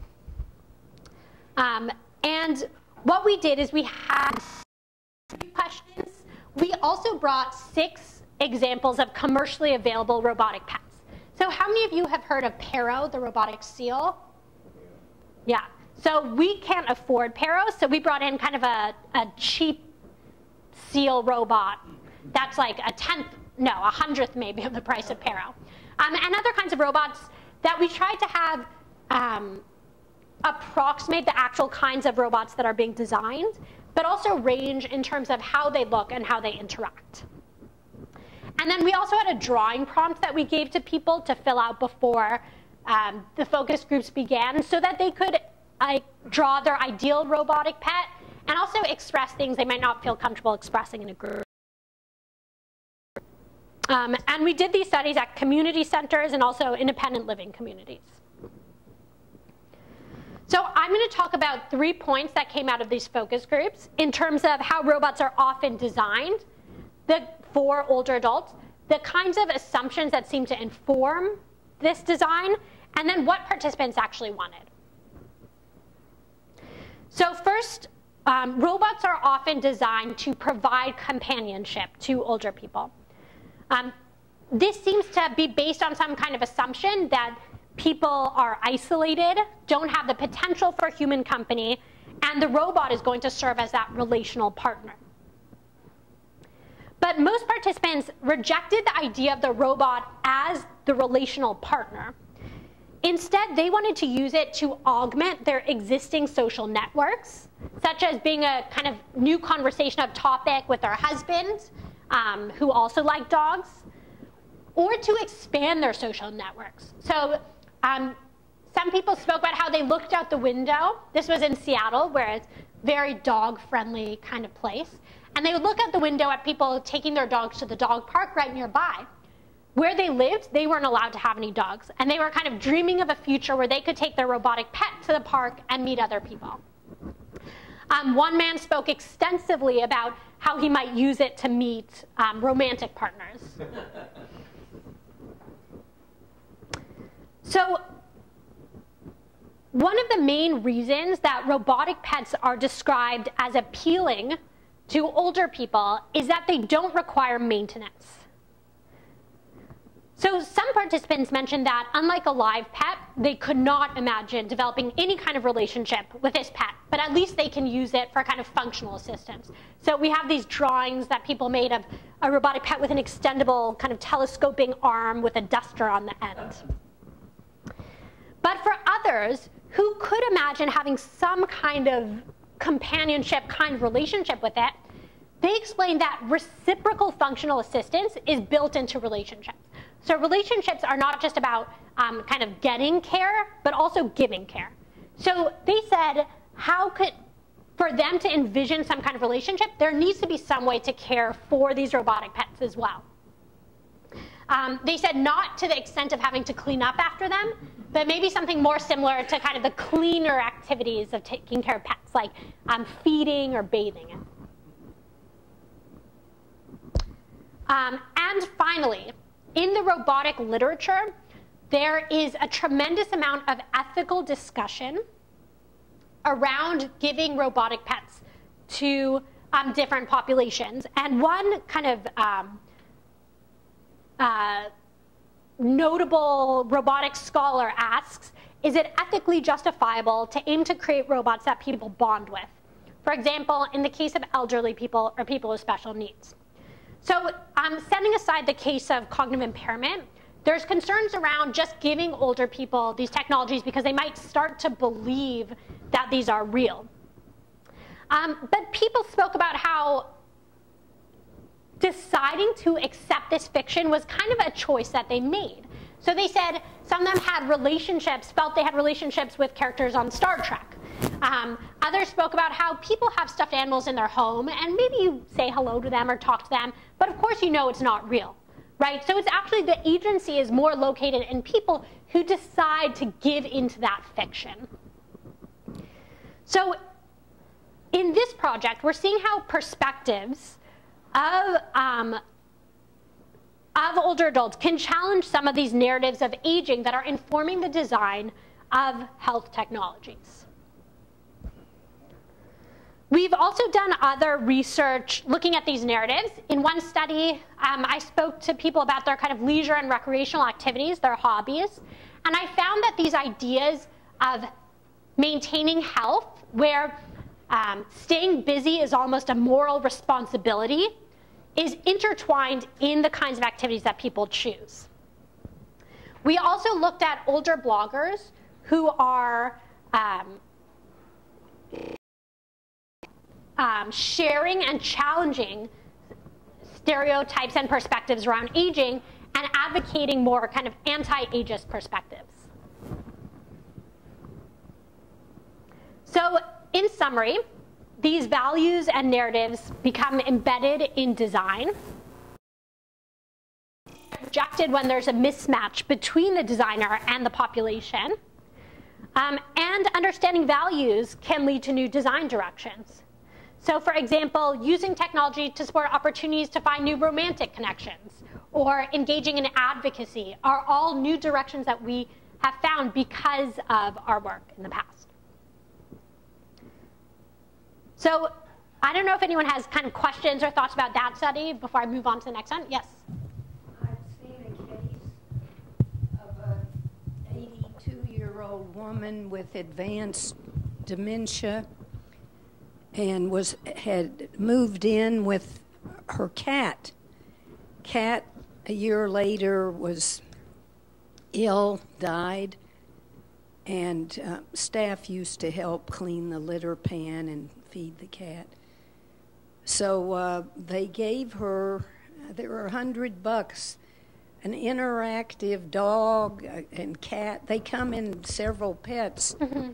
And she did, had been grieving, but she accepted this $110 interactive cat.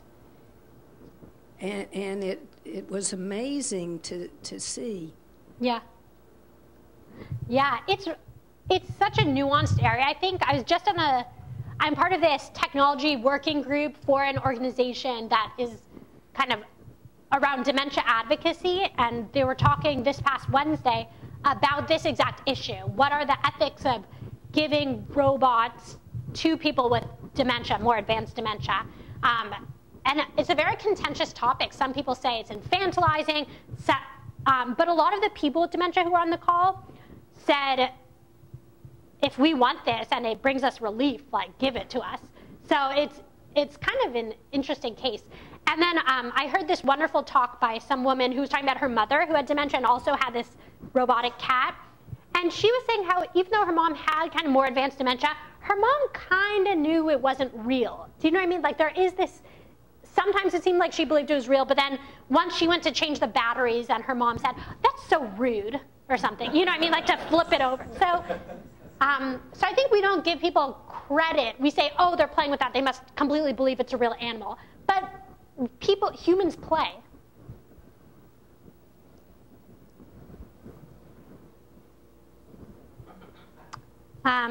So I'm going to talk about another study.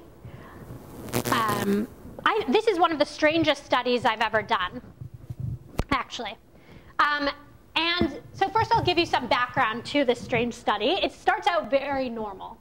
So we looked at a technology that's being used to support home health care. Home health care is this model moving care from the clinic to the home.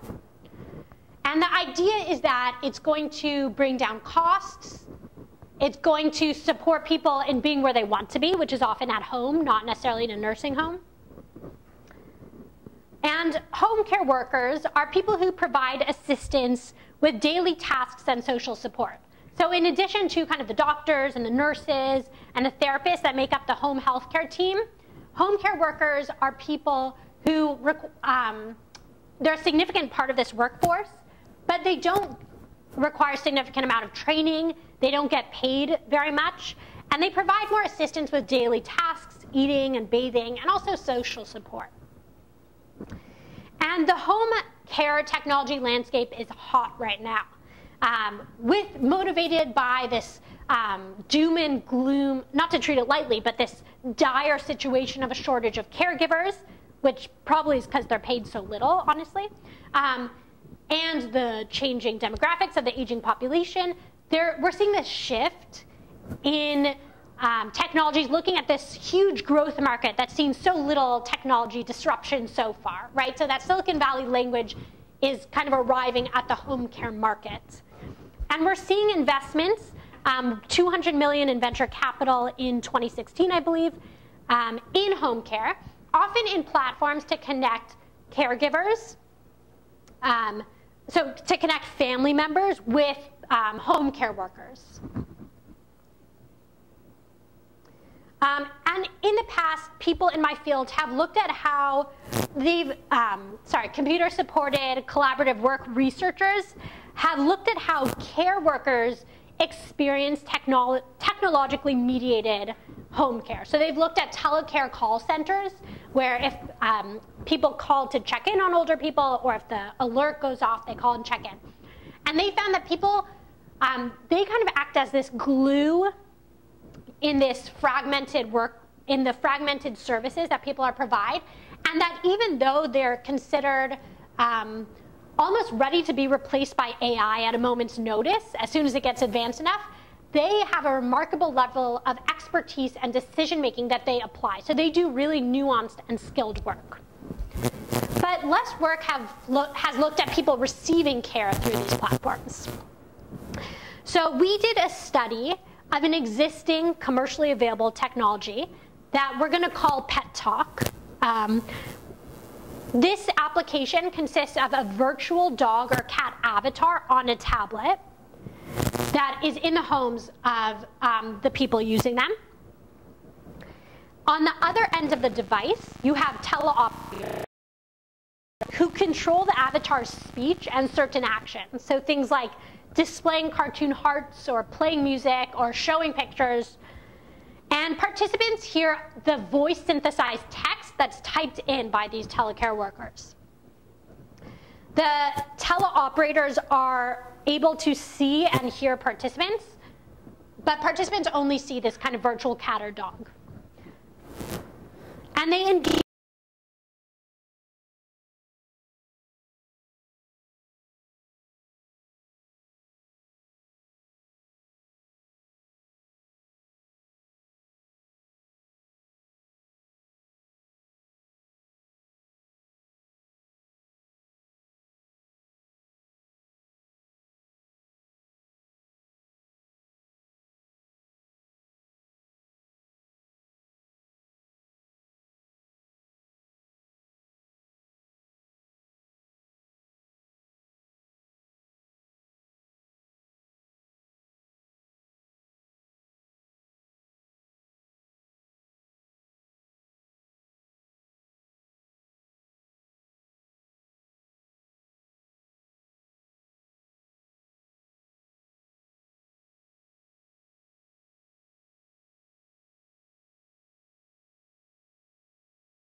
for.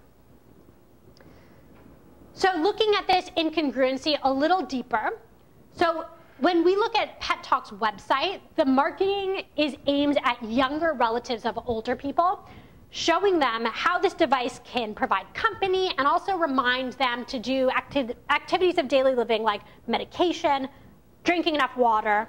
So it's really, the marketing is really oriented towards giving caregivers, family members relief that their older relatives are going to be well taken care of with this device. But this is kind of obscured by the design of the platform, and especially by the way that many interactions started out with this small talk, right? With this device engaging them in, how are you? What have you been doing today? But people quickly were able to figure out this real intention of the system, right? So one participant said, there's a couple of responses I know, like as if they had a sheet, what they're supposed to say back. So they figured out that some of these interactions are scripted. Another person said that she realized that the dog's really trying to check up if you've ate. And if it finds out you ate, bye. And we have one, I wish I put this log here, but we have one log of a conversation between person and avatar where the avatar's like, or the teleoperator's like, hey, how's it going? The person's like, oh, it's really hot here. It's like so hot. And the avatar's like, great. Have you had your water yet? And the person's like, what? I can't hear you. What? And the avatar's like, have you had your medication yet? They're like, yeah, wait, it's so hot, the fan's on. And the thing's like, great, bye. So like you can really see it coming through. So participants started thinking about the teleoperator work. And in thinking about things like the scripts, right? As part of obscuring the human labor behind Pet Talk projects this unified presence. So it doesn't matter which teleoperator is on the other end, the device sounds the same, right? It has that synthesized voice so that the fragmented nature of the work is kind of streamlined, I guess. And it looks the same as well. Additionally, the teleoperators create this kind of persistent shareable information about users. So when one person, when they're talking about, oh yeah, did you have a question? No, I just wonder, how much effort do you go through in actually choosing the avatar? What I was wondering about when you showed the picture of the dog is, if all you did was choose a different breed of dog, would you get a completely different reaction? Yeah. So so interesting we found, so the company that produces these has two options, a cat and a dog. Most people chose the dog. So at the beginning of the study, people were really talking about the appearance. Oh, this isn't realistic, oh, whatever. But by the end, they almost didn't even think about the pet part anymore. They really saw it through it and just thought about the people on the other end often. Yes? How do you work the Turing criterion into all of this? How do I work what? Sorry? Oh. Turing's criterion, meaning how do you, Turing said, I'm going to put a screen. If your computer is good enough, other person can't distinguish it's a computer. And I think until you get to that level, you're going to have a lot of problems along what you're talking about here. So I would think that a clear focus should be, what are you doing to have all this technology meet the Turing criterion? Yeah.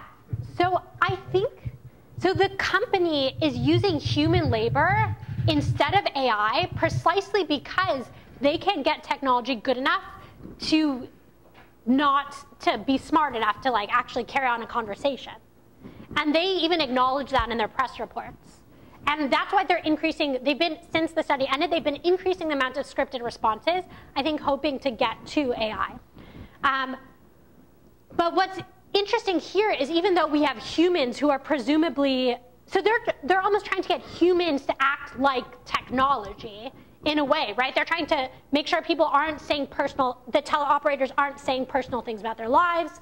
They're trying to get that unified presence as if it was one kind of personality constantly speaking to you. So they're almost doing like the reverse in some ways, interestingly. But we found that, I don't know, in study after study, people like talking to people. I think that there is some companionship you can get from technology, but in the end, humans crave connection with other humans. And in this study, as you'll see, people ended up being really interested in these human teleoperators and talking to them in a way that I don't know would have happened even if they had the best AI that meets Turing's criterion. Unless you get into deception, which is another thing. Well, probably not the right time to get into what can AI do and not do. I think you're getting awfully close to one of the boundaries AI can't do it. And the question is, can it ever do it? Yeah. Yeah. A couple of years ago, when my wife was seriously ill in the hospital, I bought a teddy bear about 4.5, 5 feet tall. I put its arm in a sling, bandages on the head and leg, and took it to the hospital, where I found a wheelchair, put the bear in the wheelchair, and wheeled it on up to the ward. The bear was a huge hit with my wife, as well as a number of other patients. And when my wife came home, the nurses asked if I would leave the bear there, which I did. I happened to be back to the hospital a couple years later, and the bear was still there. Rather shabby looking at that point, but nonetheless, it had a long life in the hospital. Yeah.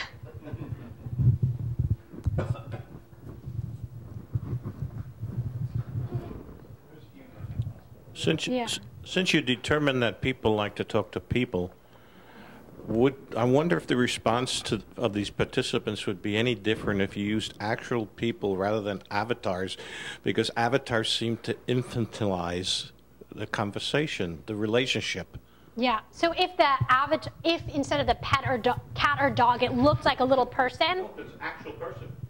Right. You do a FaceTime. Yes. Yes. So that's one of our discussion points for this paper is thinking about that. What would have happened if it was an actual person? So I suspect that would actually be a little too much for people because this device was in their home. So I think they liked that they liked the people on the other end to be a little obscured. So I think the cat or the dog was that did not go over well. People did not like that. That was infantilizing. It didn't remotely act like a cat or dog, so it didn't work. But I think almost a cartoon of a person might have worked a little better because I think people like that fiction that they're not talking to another person in their home watching them. There's also some kind of troubling but existing dynamics about home care workers are often, it's a kind of gendered and racialized field, right?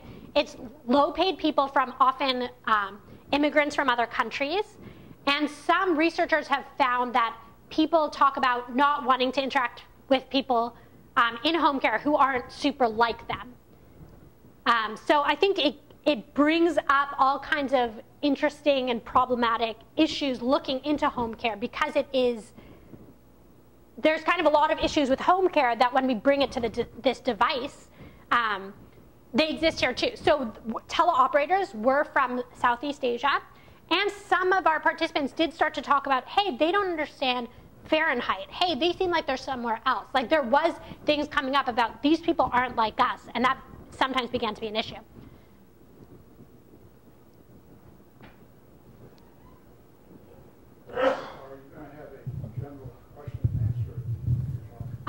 I could, or we could do it now. I don't know. How much time? What's the timing like? Only 15 minutes more. Yeah. What about using something like that Amazon show, where your relatives can contact you? Yeah. We did a study with Alexa, but we haven't done anything with the Amazon show. But I think if it's people you know, I think that issue's eliminated. Yeah, definitely. Although there's been interesting work about people want they don't want to just be checked on. They want to be able to check on, they still want that reciprocal kind of care relationship in their technologies. Yes. I guess I figure I think questions are usually the most interesting part, so I'm fine just. Oh, really? Yeah. Okay, fine. So maybe I'll answer this and then I'll keep going. Yes. All right. It seems that so far an awful lot, when you say empowering design, empowering usually assumes something is being inserted into the person, which means the person is passive. And so what I'm kind of listening for is, where are you going to have people being helped, but they're not being enabled? They're not being coached to be more independent.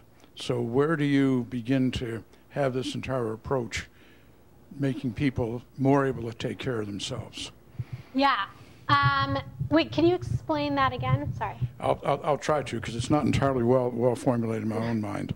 I think one problem I have with when you talk about I'm going to empower, it implies that somebody is somewhere between helpless and passive, and therefore I'm going to insert something into them. Okay, a lot of people don't like things inserted into them. That starts with needles for doctors and on and on and on. And so it would seem that what you would try to move toward is you want to enable people, which kind of suggests that how do you coach people to be more independent? And so you use these entire approaches in order to make people not need these, is perhaps one way. The goal would be to get people as close to not needing this sort of thing, rather than just say, here I am, or here they are, and I can do certain things. Yeah, that's interesting, because I think, I don't know, I think this idea of independence is very, because we have this vision, right? Oh, people should be independent with disabilities or older people, but people aren't independent, right? I rely on my GPS to get here, but it's not stigmatized for me to use my GPS to get here.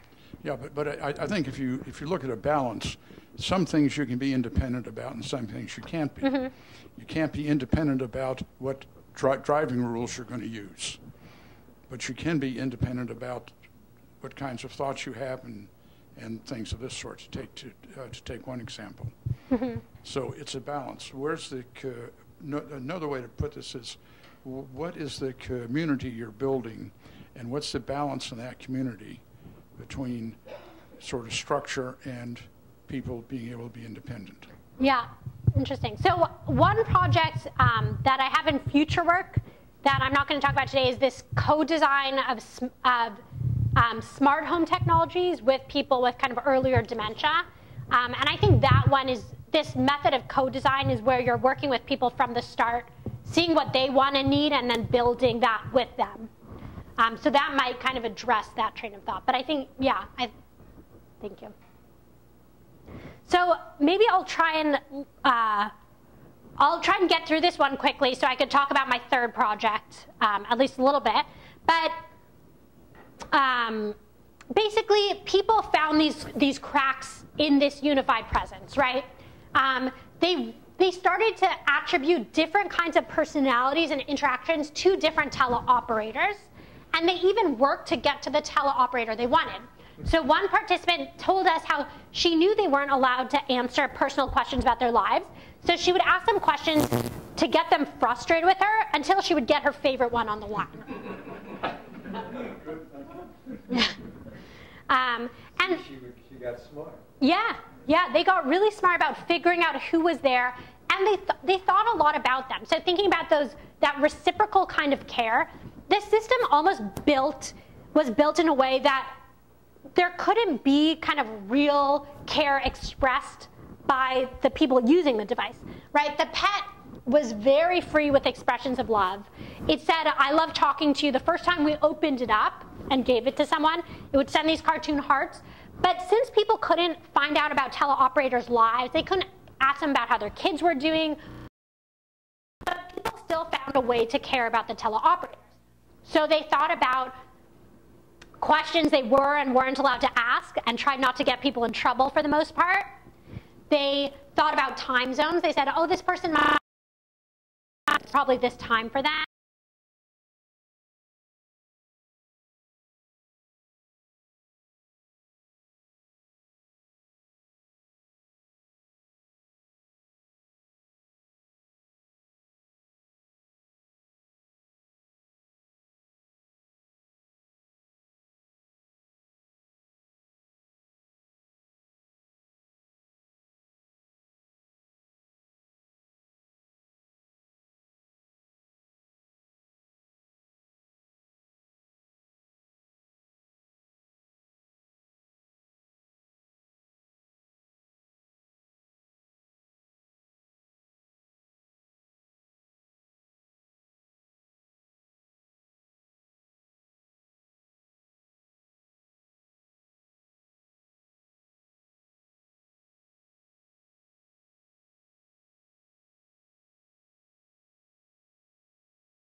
the people using these devices have to put into it to make it work. So just to summarize, Pet Talk is a technology that's designed to mediate this particular kind of relationship and also elicit specific kinds of work on the part of participants, right? The work needed to sustain this pet-like fiction, the work needed to build that relationship, to respond graciously after a long day. But participants in our study pushed for a different kind of relationship with teleoperators, and they did different kinds of work to get there.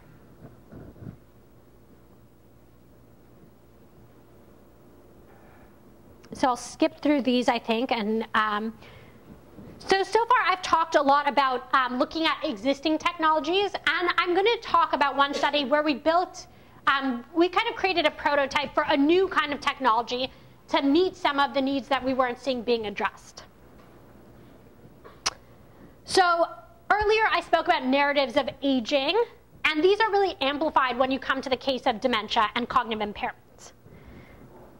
Even though we characterize dementia so often by changes in functional abilities like memory, research study after research study have shown that your quality of life and even your abilities are extremely impacted by the way you're treated, not just by your loved ones, but by kind of society more broadly. So when people stop kind of, so as an example, right, I forget a word all the time and people will fill in for me, right? So my memory is actually happening not just inside me, but it's kind of distributed. But studies have found when people have dementia, everyone kind of freaks out when someone forgets a word and no one supports them anymore, right? So that's just one example of the way that that social support and that way that we all kind of weave our support together can kind of get withdrawn. So this is so important because our very social identities are constructed with a cooperation of others, right? So I'm not a, I can't be a valued partner to my husband if he doesn't see me as valued or if he doesn't see me as his partner. And we find for a very long time, researchers have looked at the way that people with dementia are depersonalized, infantilized, seen as unable to contribute, talked about if they are not present, and their social identity becomes less one of beloved wife or beloved parent and more to almost a dysfunctional patient role often. So at the same time, we can find individuals who react, who provide a very different kind of social identity when working with people with dementia. So we've done, in my postdoc, I did a lot of studies within art therapy. Art therapy is a field where you use, so it kind of came from psychotherapy, right? But you're also using these physical materials. So it's not just like talk therapy where you're kind of discussing what you're feeling and processing things. You actually use these physical materials, and the art you create is seen.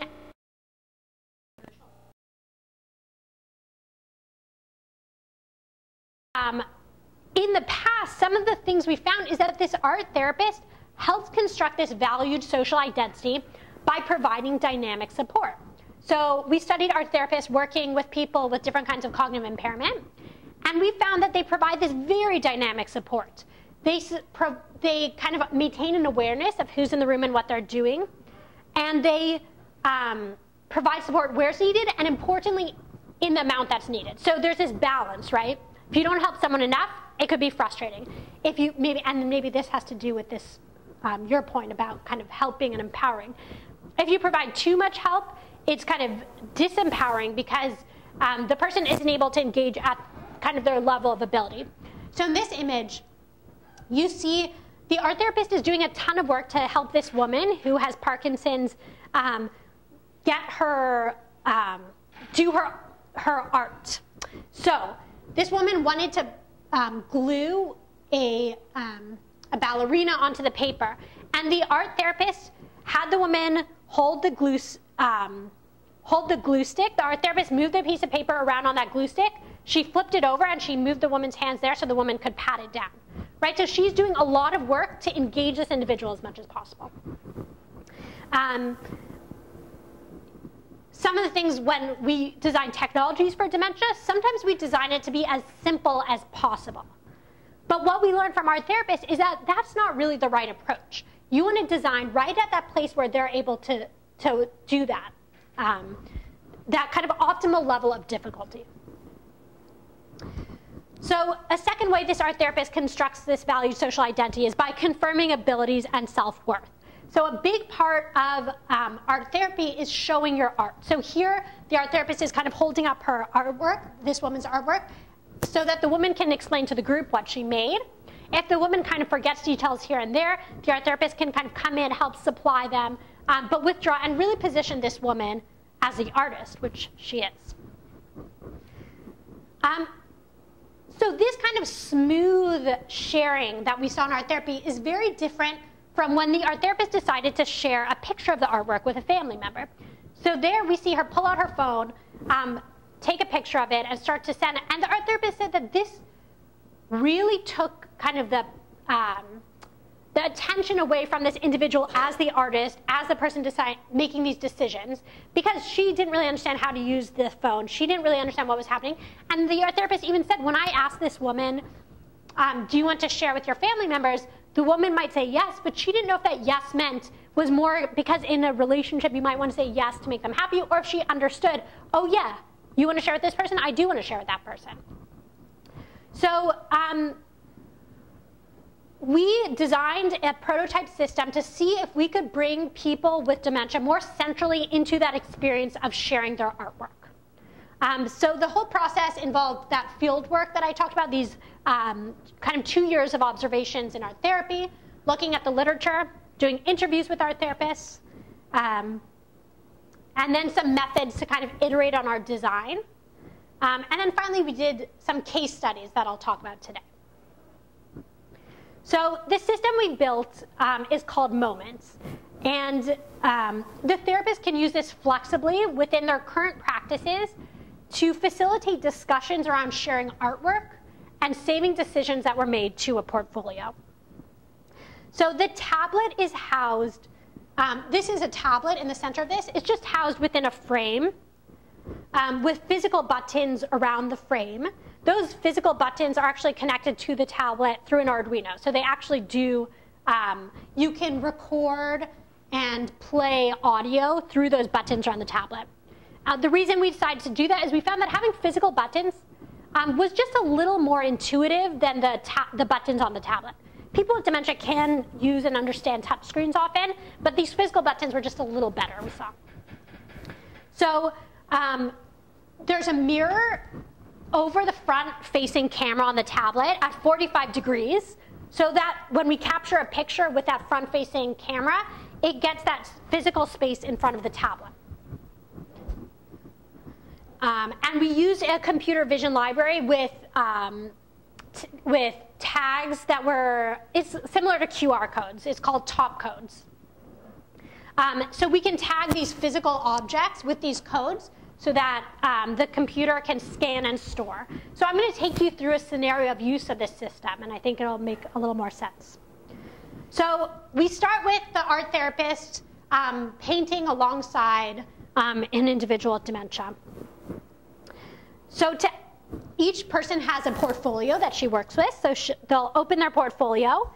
You can add a piece of artwork to this digital portfolio just by using the back-facing camera. So you see her holding it up, and you see the woman pressing to take a picture.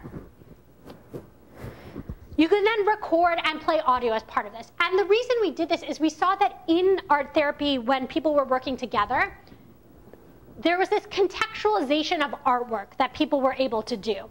And when the artwork was just taken to family members might not understand why this artwork was made, the meaning behind it, and because of that, they sometimes even misinterpreted it or didn't value it the way they would when they heard the whole story. So here you see her recording audio using those physical frames around the button. People then select and arrange physical items, physical objects. So here we see her selecting, I think this is where she selected the To My Family label. So she wanted to share this image with her family. And the system has 4 kinds of tag types. So it has specific audiences, which is to my sister Jan, to my daughters. They have general audience, which is almost like privacy settings. So it's anyone can see this, just for me. There's sharing actions, which can specify kind of online or real world sharing, like put this in an art show, email this to someone. And then there's a crop save action so that you can actually capture content that's in that physical space in case almost as metadata. So someone can write a little note and it'll capture that as well.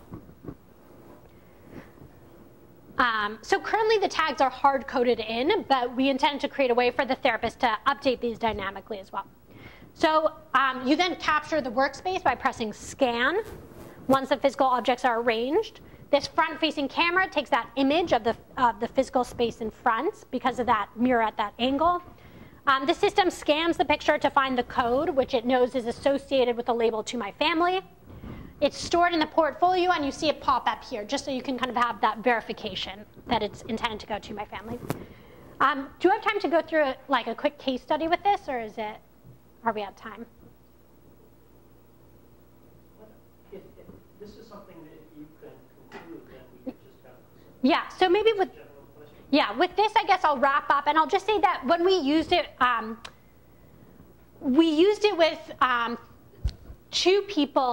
3 people for our case study, and people seem to understand this idea of selecting pictures of their family members from an address book, kind of placing it, and they kind of made that connection that this artwork was going to that family members. It was particularly exciting for one woman who had aphasia and had never been, her daughter would come in, take her artwork, and kind of share it with other people, and she'd say, "Is that okay, Mom?" And she would say, "Yeah." But here, for the first time, she was able to make that decision of who she wanted to share this artwork with. So we found that really exciting. So at this point, I can wrap up and then take any questions that people have.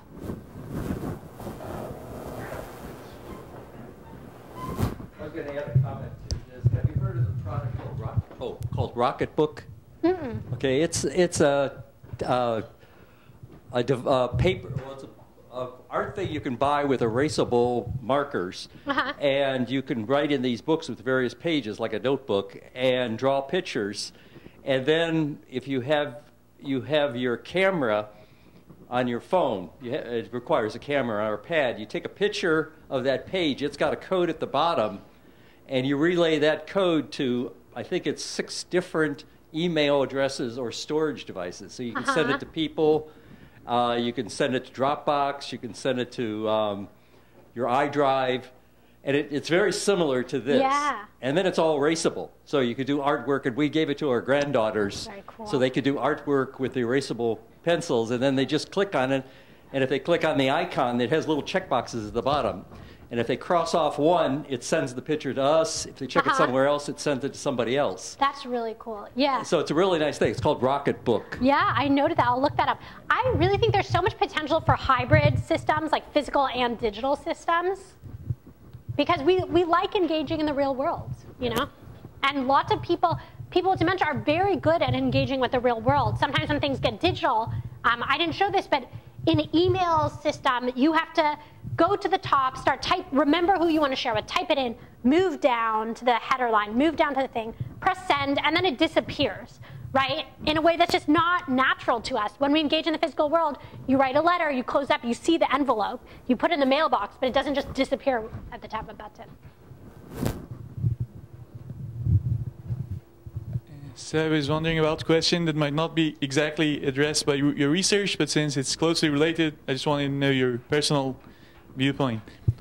So I think in advanced countries, we see a drastic drop in birth rate, and then we have advancements in technology, in like medical fields, so we have a shift in the life expectancy, and we're having an older population. So do you see this as a threat or problem?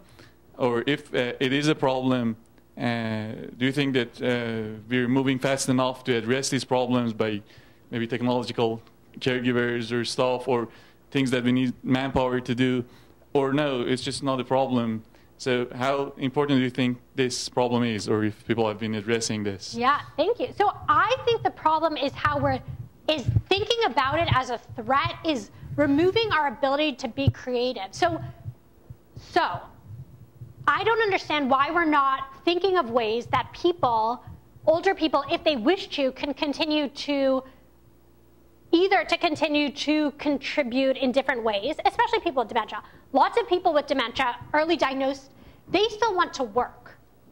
And I think that we can think more creatively of ways to support people in working if they want to. You're hearing more and more of kind of second careers where we think of people as they retire and then don't contribute and now we need to support them, but people are continuing to contribute in lots of ways.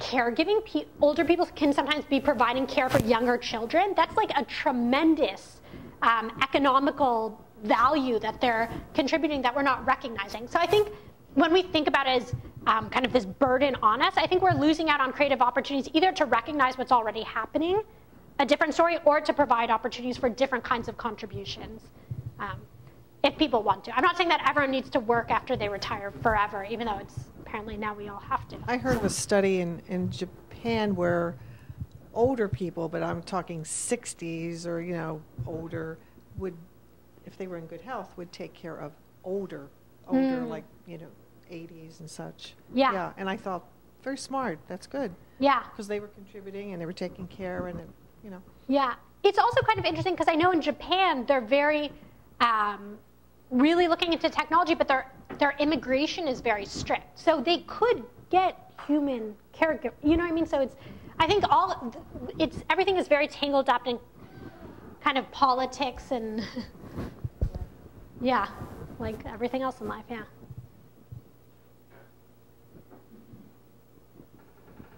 On your pet talk, were there any sensors so they could tell the person was at home? Was there any video, or was it just voice? So it allowed video. We asked people, do you want other people to be able to see you? Most people said no on the video, so we put tape over it. But the video, they said that it could only see, it blurred as people got farther away. I don't know how exactly they did that, but so when someone was closer, you could see them more clearly, but it blurred at some point to try and give privacy. So could they tell when someone came home so they could start the dialogue? So I think that the system was monitoring for sound. So if they heard loud sounds, then it would kind of alert them to check in on the person. I think that's how they knew. Yes? I just wanted to ask, is any of your work ever going to improve the experience of calling companies and mapping voice trees?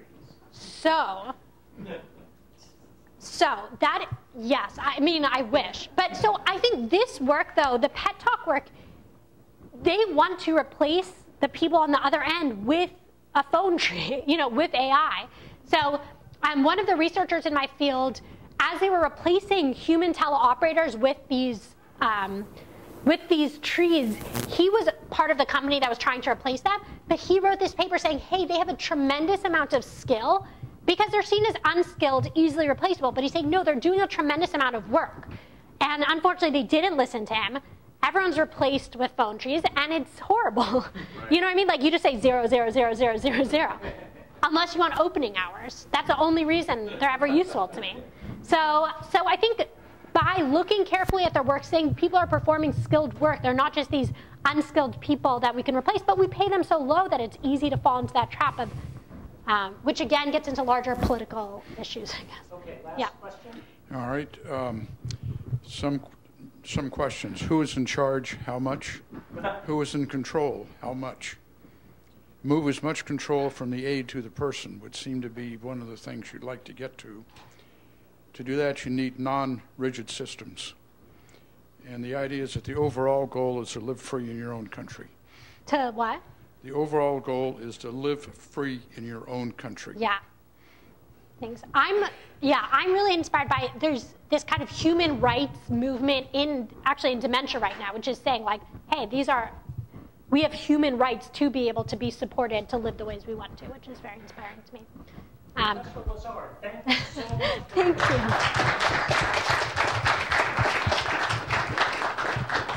And everyone, thanks for coming today.